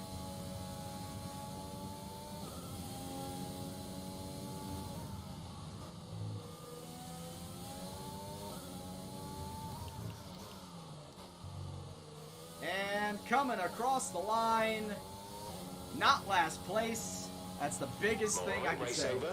Take care of the car on the way in. That is the best thing I could say about this race is we didn't finish in last. Vettel got driver of the day. Things you don't expect to see. That's a spectacular victory then. So and it's with it, the 7:30 right championship now. is I secure. don't think I It's can been a get the magnificent next race season, in. and they thoroughly I don't deserve think the I can get the cheers Mexican of the Grand crowd Prix here in today. before needing to do Anthony Davidson, a resounding victory today. the iRacing What set race. them No, apart from the rest? I definitely can't. So after a magnificent Because race, we can now practice see the opens in drivers an hour. making their way to the podium. Once again, it's the Silver Arrows who take top So spot. I could do A practice and well-earned qualifying victory for the Mexican Mercedes. Grand Prix, but I will not be doing the race today. I'll do that on Saturday.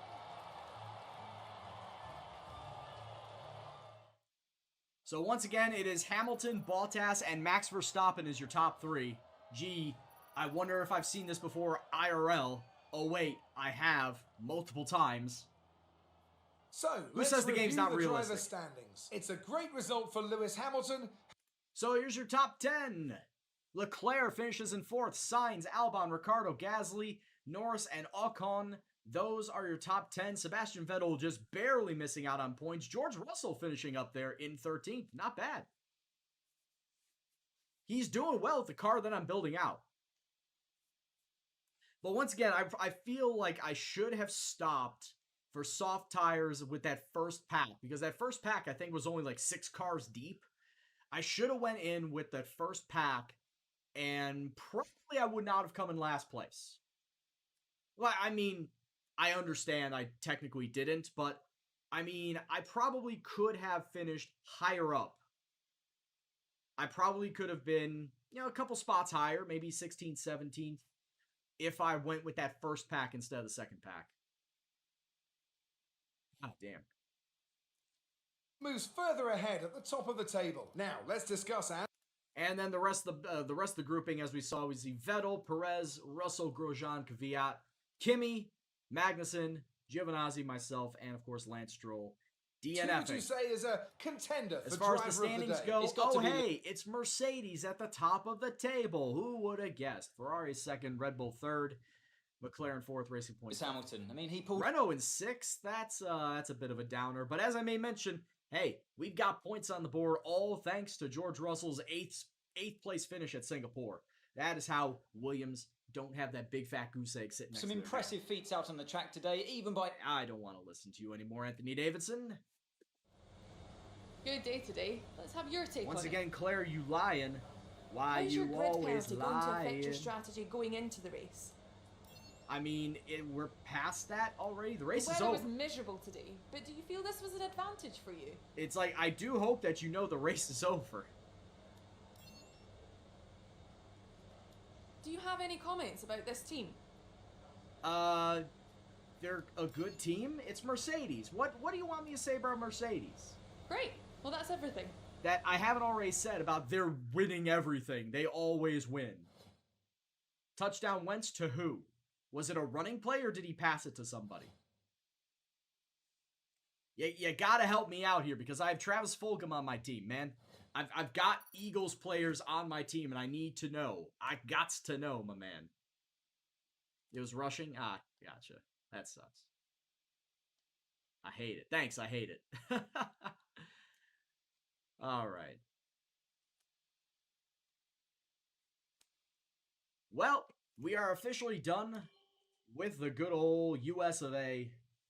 Now we're going to be heading out to Mexico. Oh, hey, before I even get to that, thanks to J-Ro, Mr. J-Ro has decided to throw in and throw down a wall sit. So I'll be getting that in just one hot second. Let me figure this out. Durability failed, because of course it did. I hate when durability, and I hate when anything fails. But it just seems like that more than half the parts that I built in this first season, they've all failed. Lately, we're on a good run. Like, we had 2 chassis and I think 3 aero in a row that didn't fail. Up until, of course, this durability thing. So, that's a bit of a downer. But, like I said, I am going to be saving my R&D points up until the end of the season when I can then just hit up the aero. And maybe even one more of the durability, but definitely hitting these 2 open bits for aero, which is probably going to cost about 2,400 points to do that. But as I may mention before, it is time for a very mini sweating with Gendo. We do have 1 wall sit / plank that is going to be redeemed. Thank you very much, J-Ro. I will be doing the wall sit, so let me get all this set up.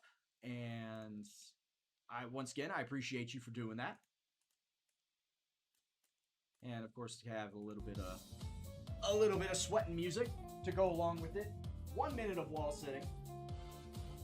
Of course, if you want to do it at home, you can.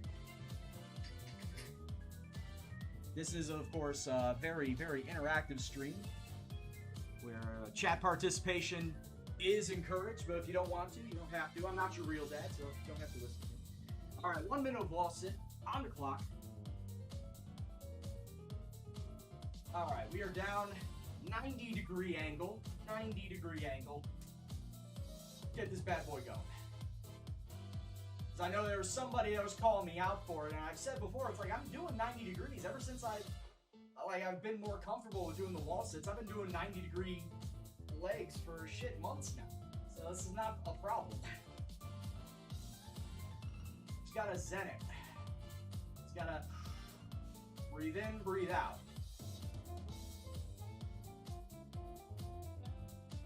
Push, push, push. I'm trying, merman.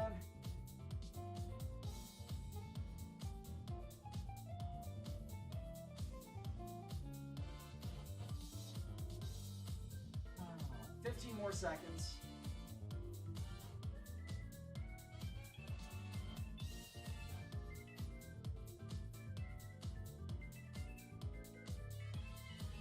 Three, two, one, done. Up. And of course, as always, for anybody coming on in not knowing exactly what is going on, all you need to do is type in !sweat, and it'll give you the full rundown as to what I'm doing. And now I can't get my camera right. But if you can pay 2,000 channel points, you can make me do push-ups, sit-ups, wall sitting, or planking. Push-ups and sit-ups will be taking place after the qualification.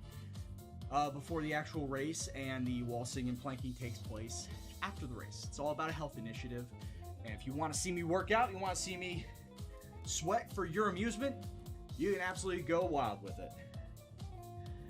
Tykesman, I will say this, I'm not going to boost to more than 2,000.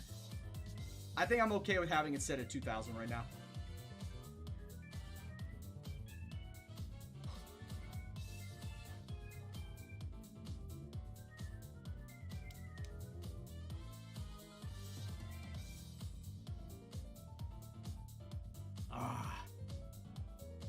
High quality H2O.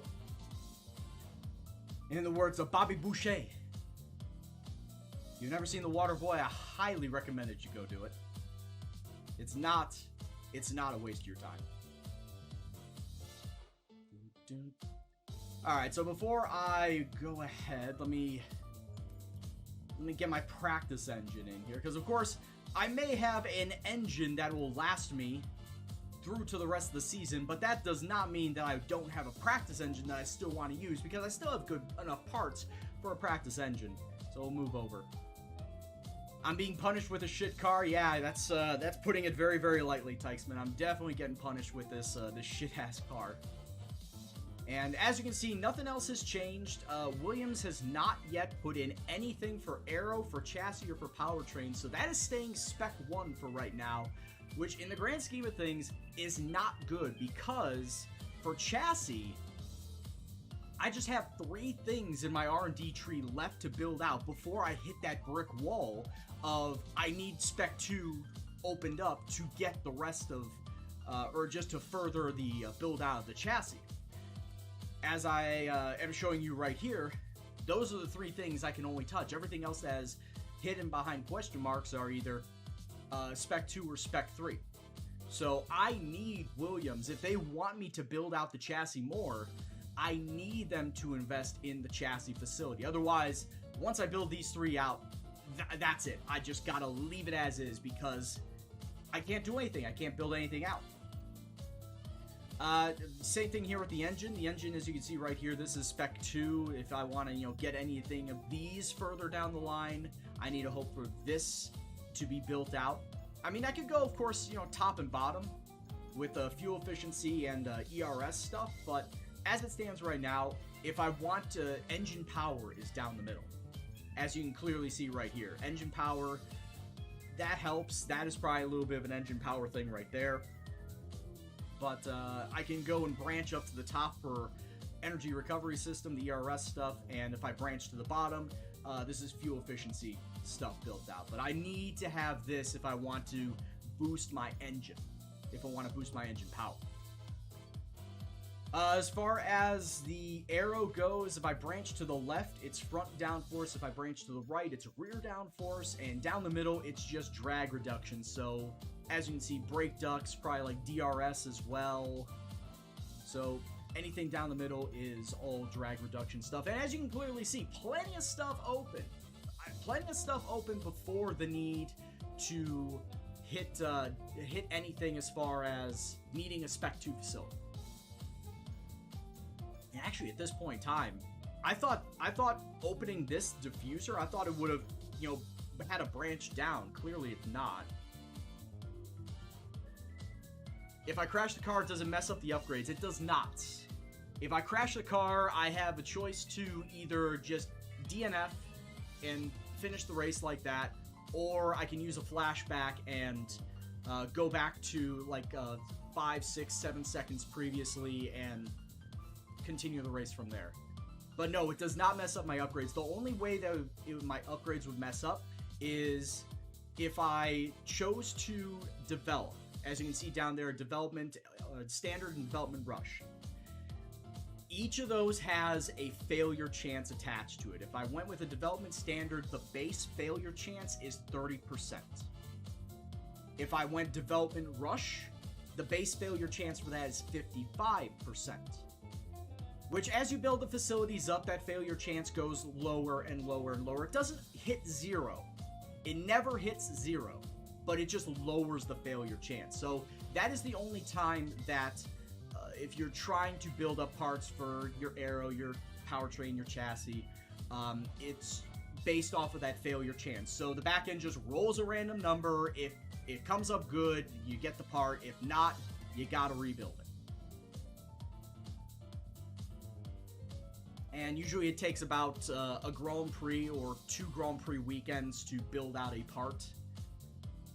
But once again, if you build out, or you gotta hope that the AI builds the facility out so that it could go less and less time, and lower the failure chance a little more and more. But this is the driver career mode. There are 2 career modes in this game. I don't know Matt Eponymous, what a name. I don't know if you have played this game or other iterations of the game in the past, but there are, in this year's game, 2 career modes, driver career mode and team career mode. Driver career mode is what I'm doing, where I go into a team, so I could go in a Mercedes, Ferrari, Red Bull, and just be a driver for that team. I would then have to be at the mercy of the AI to build out the facilities to get all these boosts.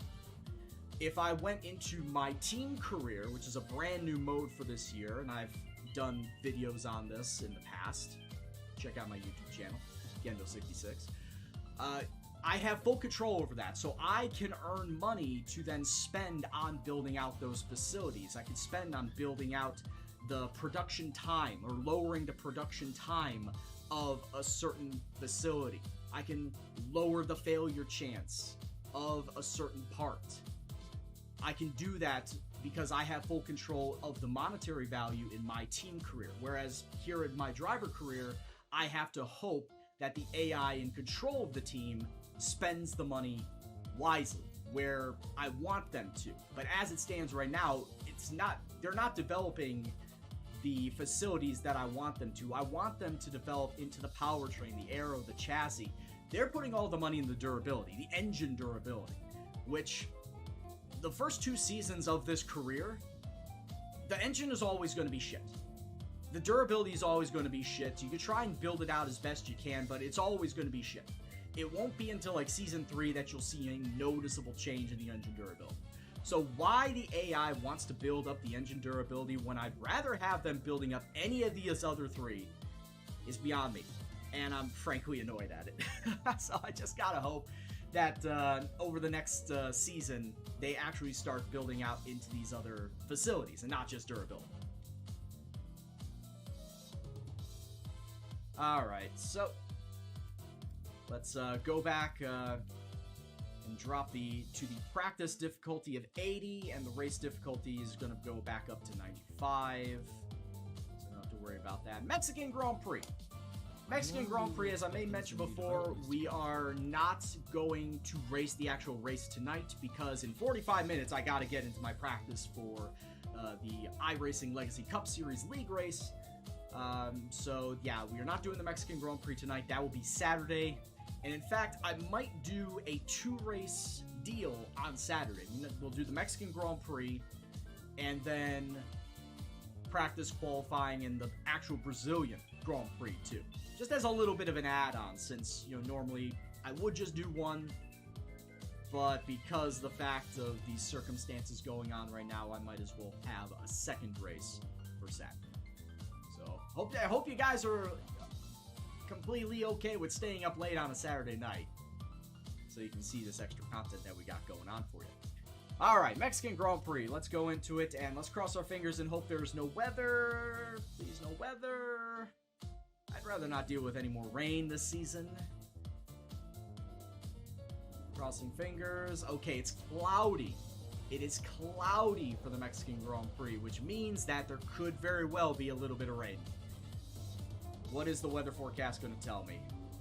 Okay, it doesn't say rain. It just says that there's going to be deep clouds at the very start. Going to partly cloudy for the rest of the race. Okay, so that's good. There's not going to be any rain for the actual race. I'm happy. Just want to make sure, yeah, I got my practice engine all set. I'm so happy there's no rain for Mexico. So very happy. You like Mexico aside from the last couple of turns. Oh yeah, the baseball section. You don't like the baseball stadium section. This section. You don't like this.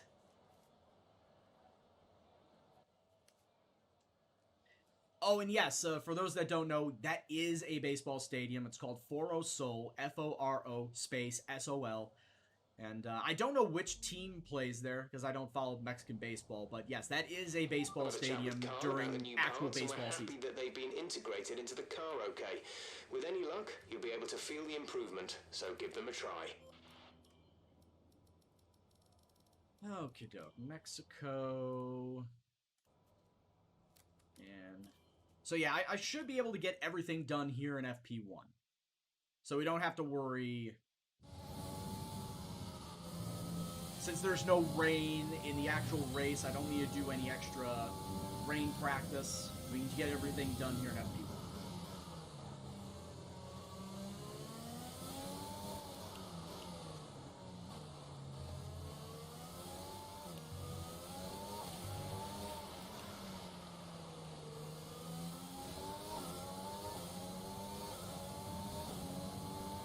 And see, yeah, that's the thing. I've been starting to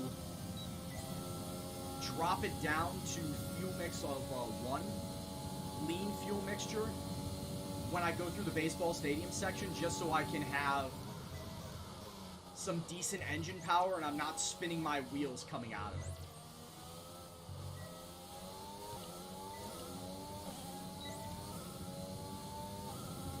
Diablos Rojas, Red Devils, gotcha. Speaking of dropping it to 1.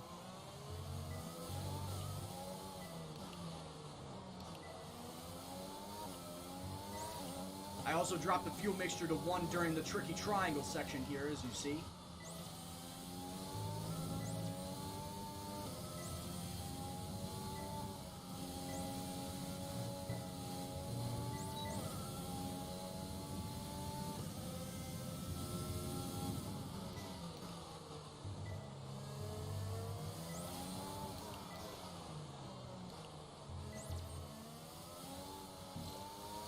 What? How? How did I either miss that or not go fast enough through it? I would like an explanation, game.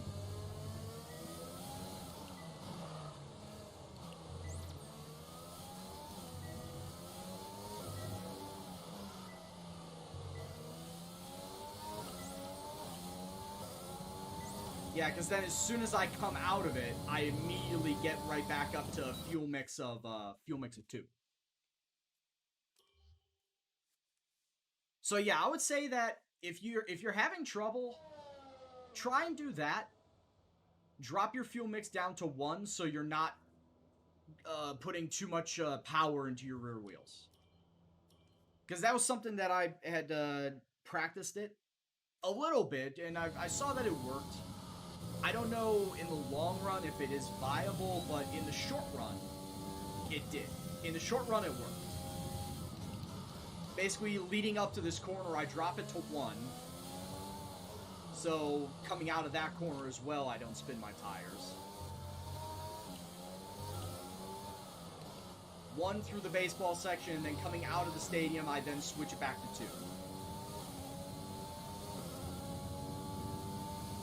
Just remember, as you're turning, you're making that turn out of the baseball section, switch it back to 2.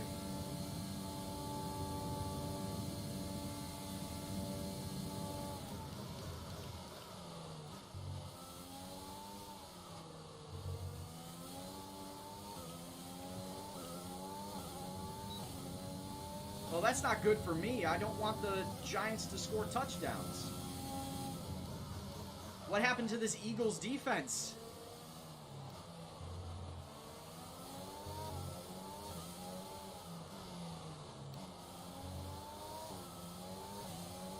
What happens to the piss easy matchup?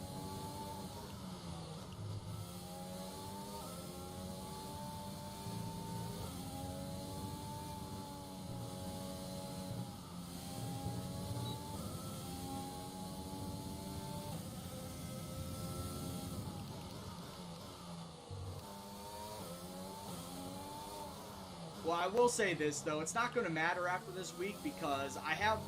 My main defense is the Ravens defense.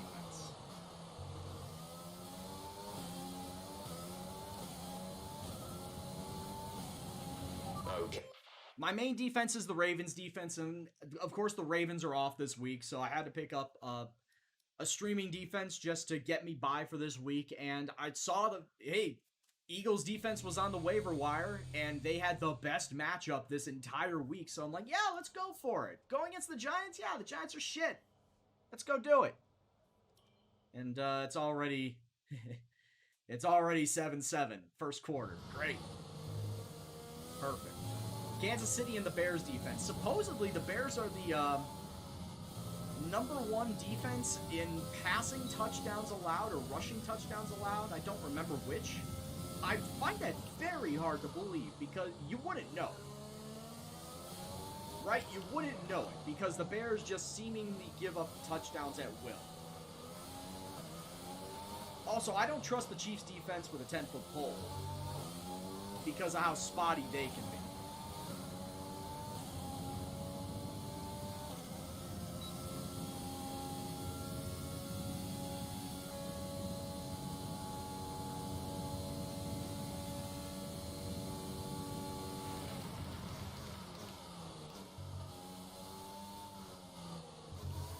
Oh, why I dropped it first. Bills is a very good choice. Bills is a very good choice. You know, they just had the one bad game against the Titans. But yeah, the Bills are a very good choice.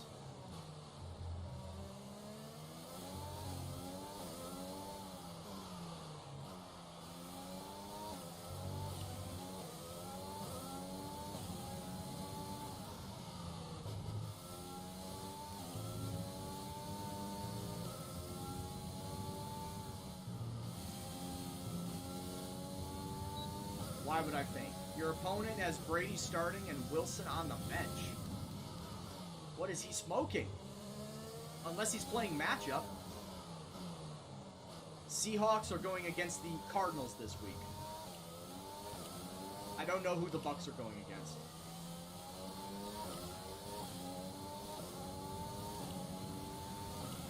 Program. That's the only thing I can think of is he's playing matchup.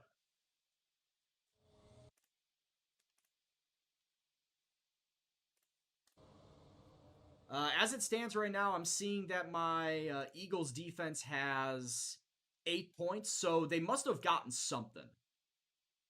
Bucks at Vegas, that's why. Vegas doesn't have that good of a defense. What has the defense done? Can I see what the defense has done? Have they made any sacks? They haven't. What's the yardage that they've allowed so far? That probably could do it too. Yeah, they haven't allowed a lot of yards. That's why they're still in it. Okay. Let's actually try fuel management for once in my life. Let's actually try the fuel management sim.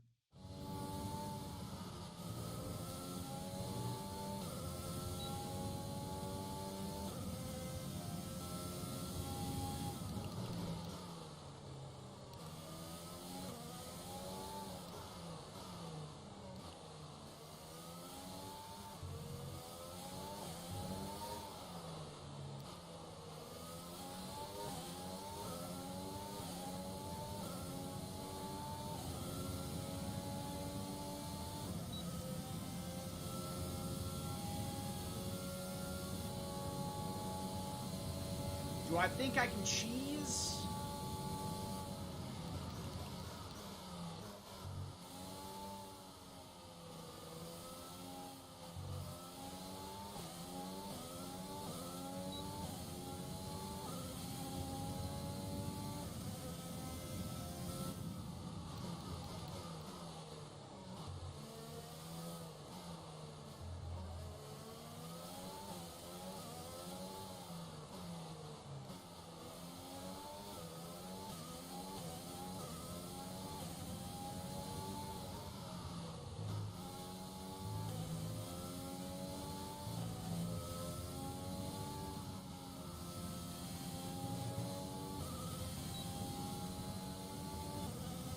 I don't think I can cheese it too much.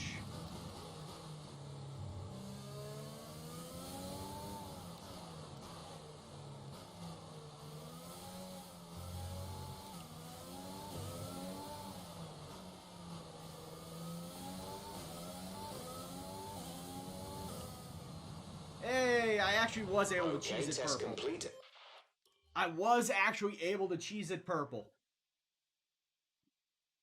Absolute scenes. Qualifying. Let's see if we can get qualifying pace a chance. Because it's probably going to say, oh, try to hit 18th place. And that might very well be doable.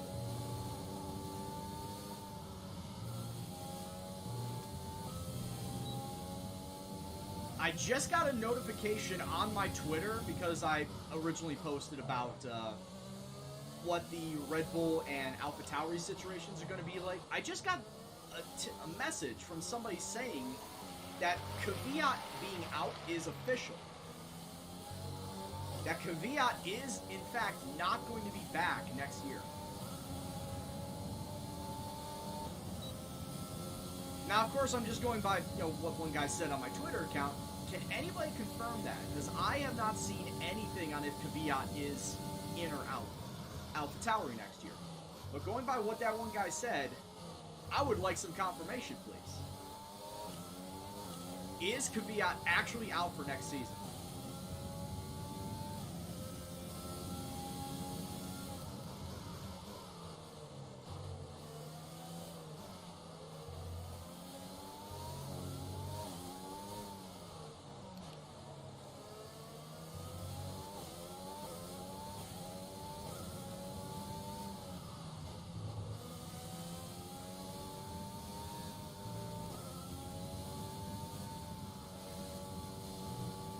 So it could be just someone on Twitter spouting bollocks. Could be posting a copy. Yeah, it could be. But it's like with no other sources to go by. I honestly don't know.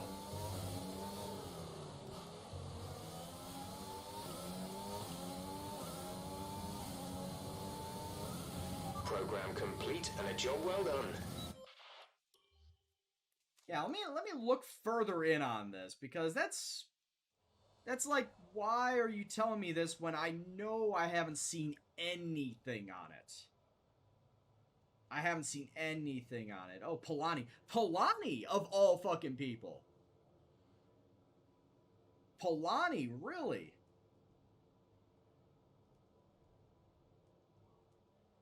Haven't seen anything on it. Also, get into my stream.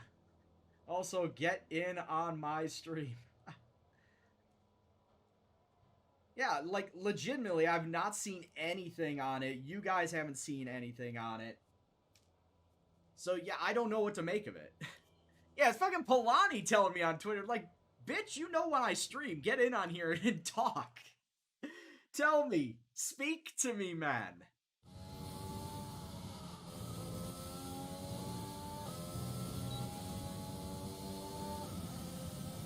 Yeah, that's a rather strange one.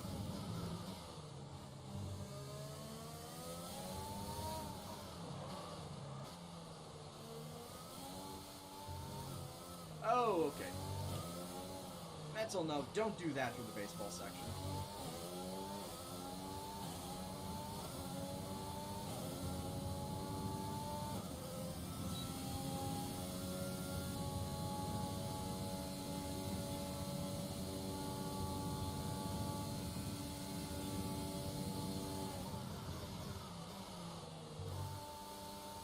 It's like, I want Polani, I want him to get on here, I want him to cite his sources.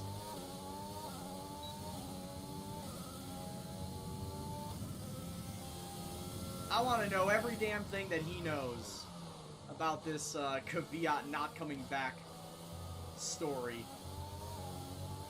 that apparently nobody else knows about.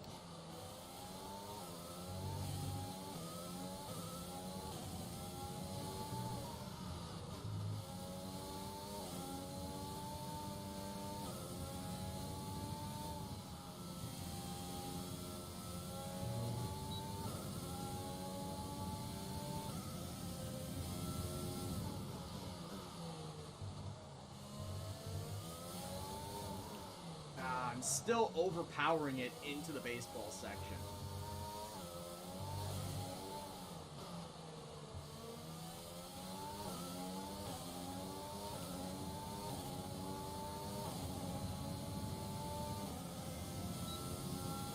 I'm still more than overpowering it into the baseball section. And not breaking at the right time.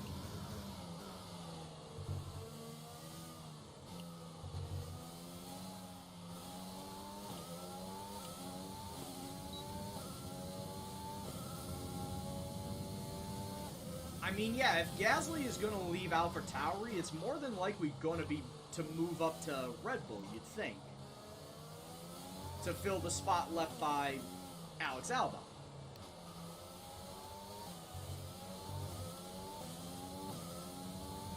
And I think for Kvyat, it's more so that he either wants a new challenge by either going to a new team, or he just leaves F1 altogether.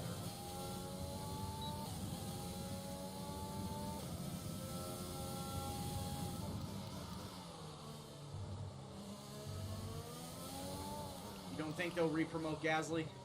Yeah, I thought that was a bad idea.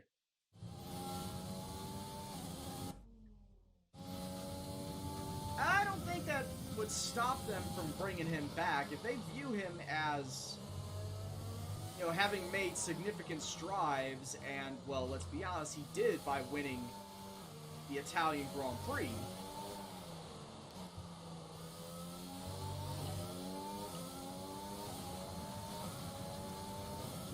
I am sure that they would love to have him back. It's all up to Gasly if he wants to go back.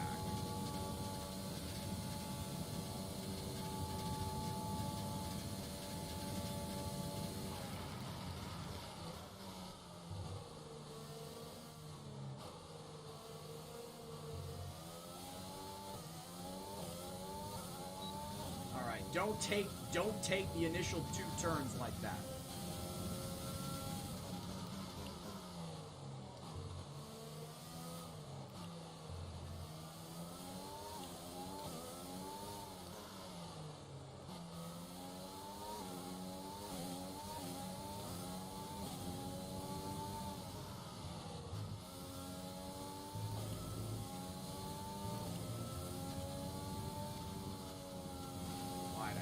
That wide. I took it so fucking wide. Only people linked with the second Red Bull seat are Hulkenberg, yeah, and Sergio Perez, which I posted earlier, yeah. Or, of course, Albon keeping a seat, yeah.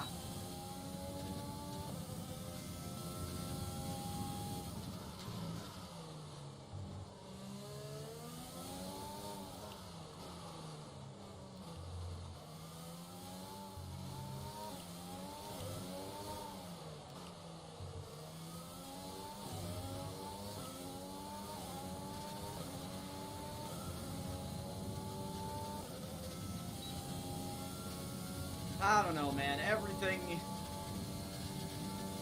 Everything could change on a dime in terms of who goes where. We have no conclusive evidence really as to who's going, who's staying, outside of what we know, what has already been.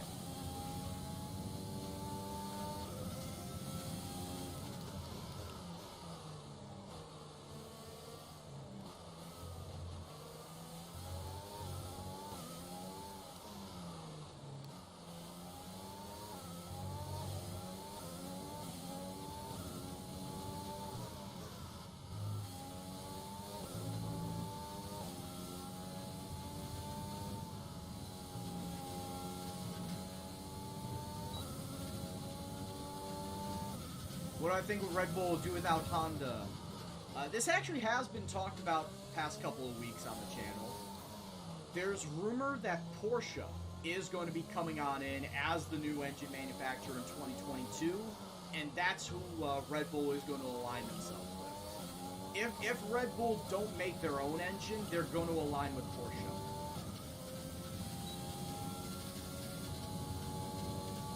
Yeah, well, that's what I said. Aside from what we already do know on that front, anything can happen elsewhere.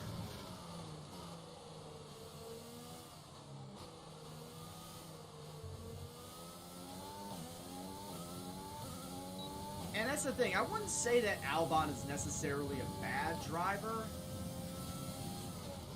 He's going to get a seat somewhere, I feel.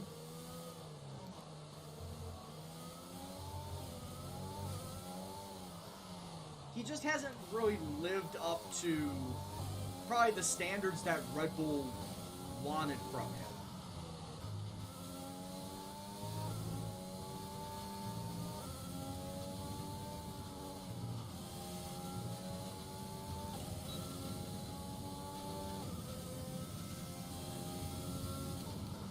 Yeah, but right now, Matt, that's all rumor. Will it actually happen? I have no idea, but it would be interesting.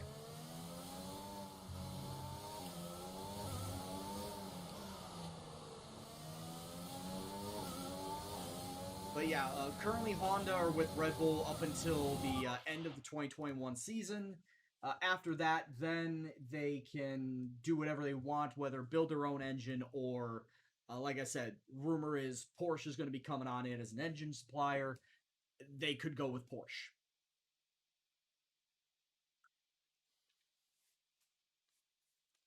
And see, that's the thing. You feel like, especially in a couple of races, he got hard done. Especially the first race of the season. Let's be honest. He got fucking hard done by Lewis Hamilton. Albon won that corner. He overtook him in that corner, and then Hamilton just slid right up into him, causing him to crash out of that race, which is, very unfortunate. He could have won that race. In all honesty, Albon, with the way that he was driving that first race of the season, the Austrian Grand Prix, you could make an argument that Albon would have won that race. It's just that ever since that race, he's not really been improving, or at the very least, equaling what he did.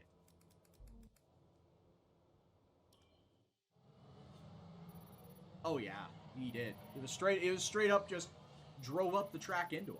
And with all the cars now over the line, let's see Hamilton didn't want to concede that corner. Too much pressure on him, but you take a look at his contemporaries.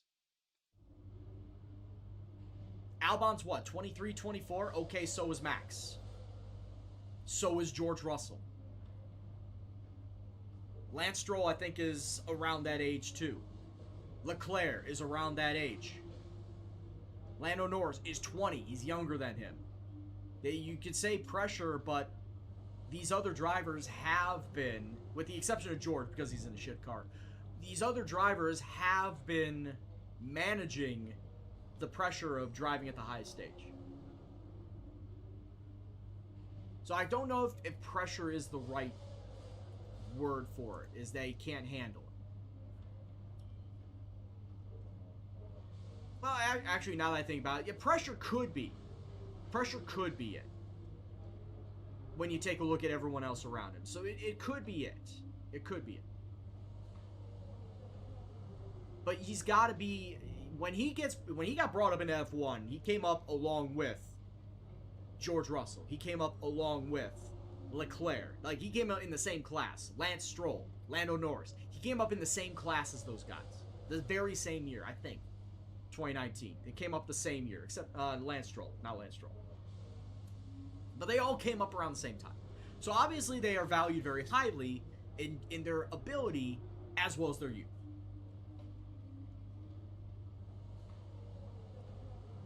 To say that he needs to manage pressure, yes, that's one of the aspects of being a racing driver. And you would think that he would have done so. He would have already had that on lock by just moving up into being an F1 driver. Sometimes that's not the case. Stroll was 17, Leclerc was 18. Okay, then Albon was 19. Yeah, okay, gotcha. I was a year off.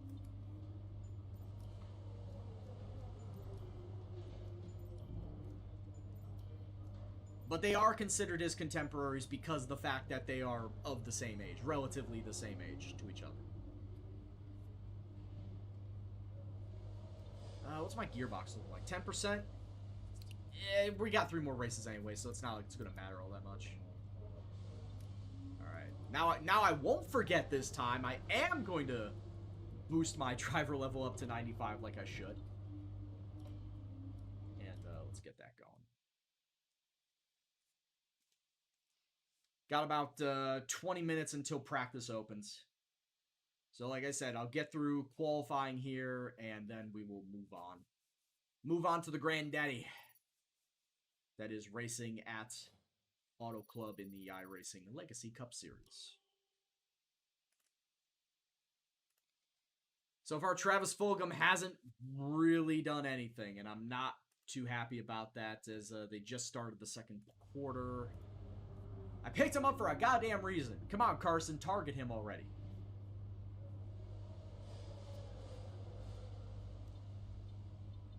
Still no weather. It's all good. I'll probably get a little bit of water after I'm done with this racing. Qualifying. Alright, let's see. I'm actually pretty decent at Mexico. The AI actually is not that good at Mexico, so there is a chance I could get up legit Q2 in here.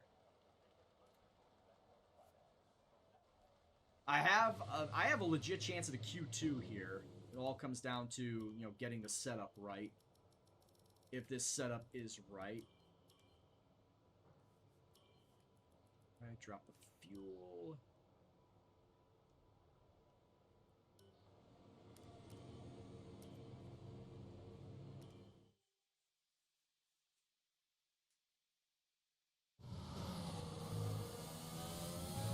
Alright, let's get some qualifying going. One at the very start of the session and one at the very end. You know how it do. It's how it always is, always how it shall be for me.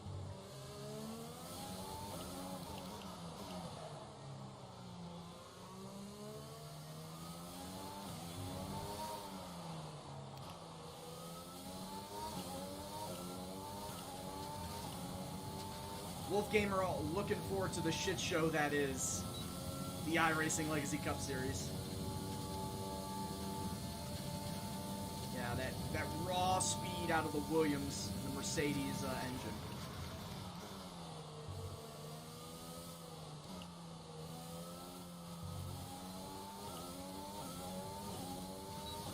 That raw speed when I miss turn 2 and I go wide.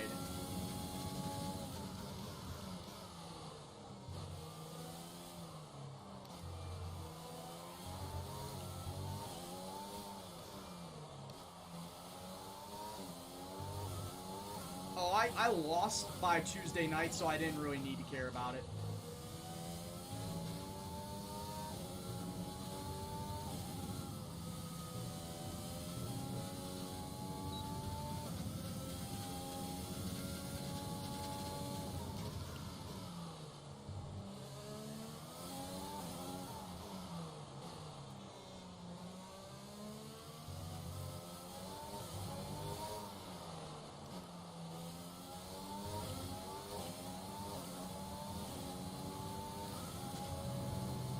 Alright, 116, that puts me right now in 5th place, which obviously it's going to drop.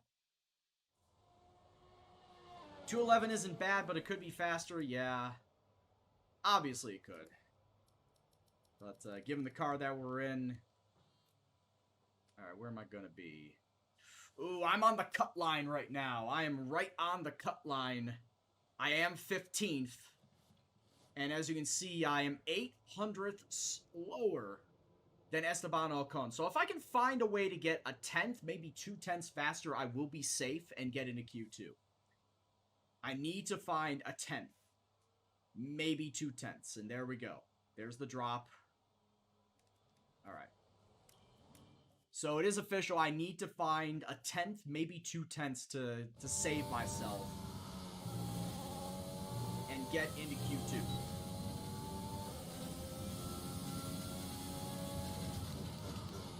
I'm losing all my time in the baseball section. That is a definite. I'm already just confirming that. Just by doing that, running wide.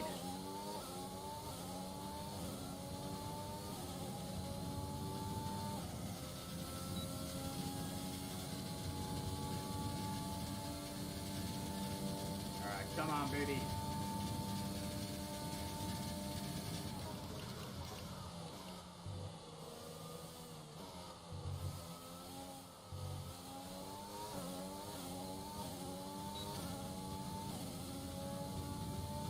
I'm losing time in the straights because I'm still a goddamn sail.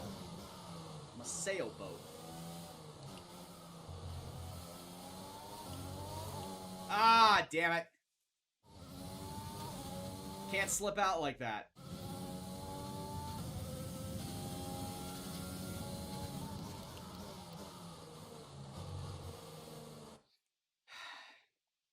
Come on, Brian. Guys, stop doing that shit. Stop turning early.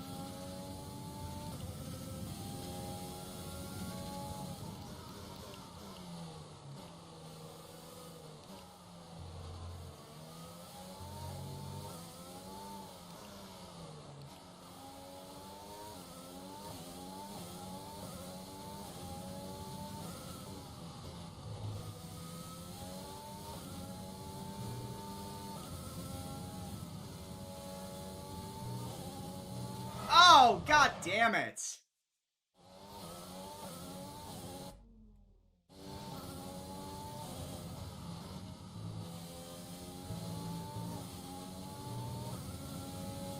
I can't look at chat. I mean, thanks for the info, Tykesman, but I can't look at chat right now.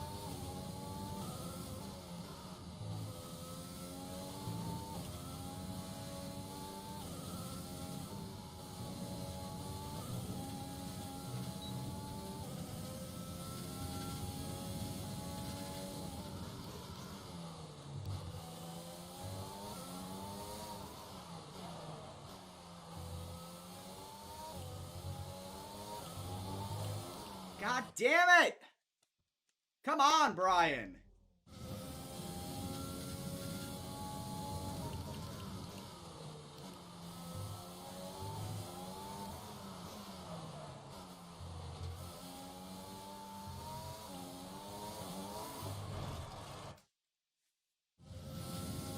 Yeah, I know. Jesus Christ.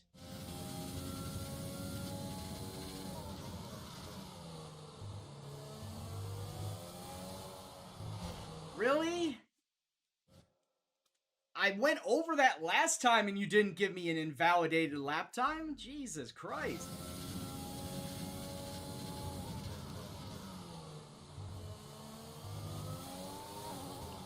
I'm trying to late break the fuck out of it, my dude.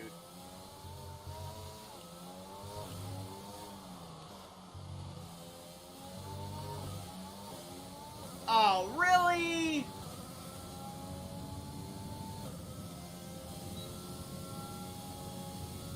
Oh. Like, for a good portion of that lap, I was a tenth to 2/10, like somewhere in between a tenth and 2/10 up, and then baseball section. Baseball section did it.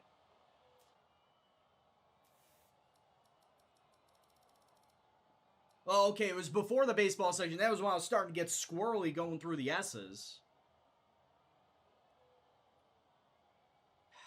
Yeah, but I know I could have done it, man. I know I could have. Quarter of a second.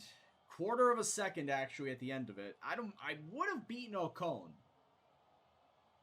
Just looking at times, I would have beaten Ocon for sure.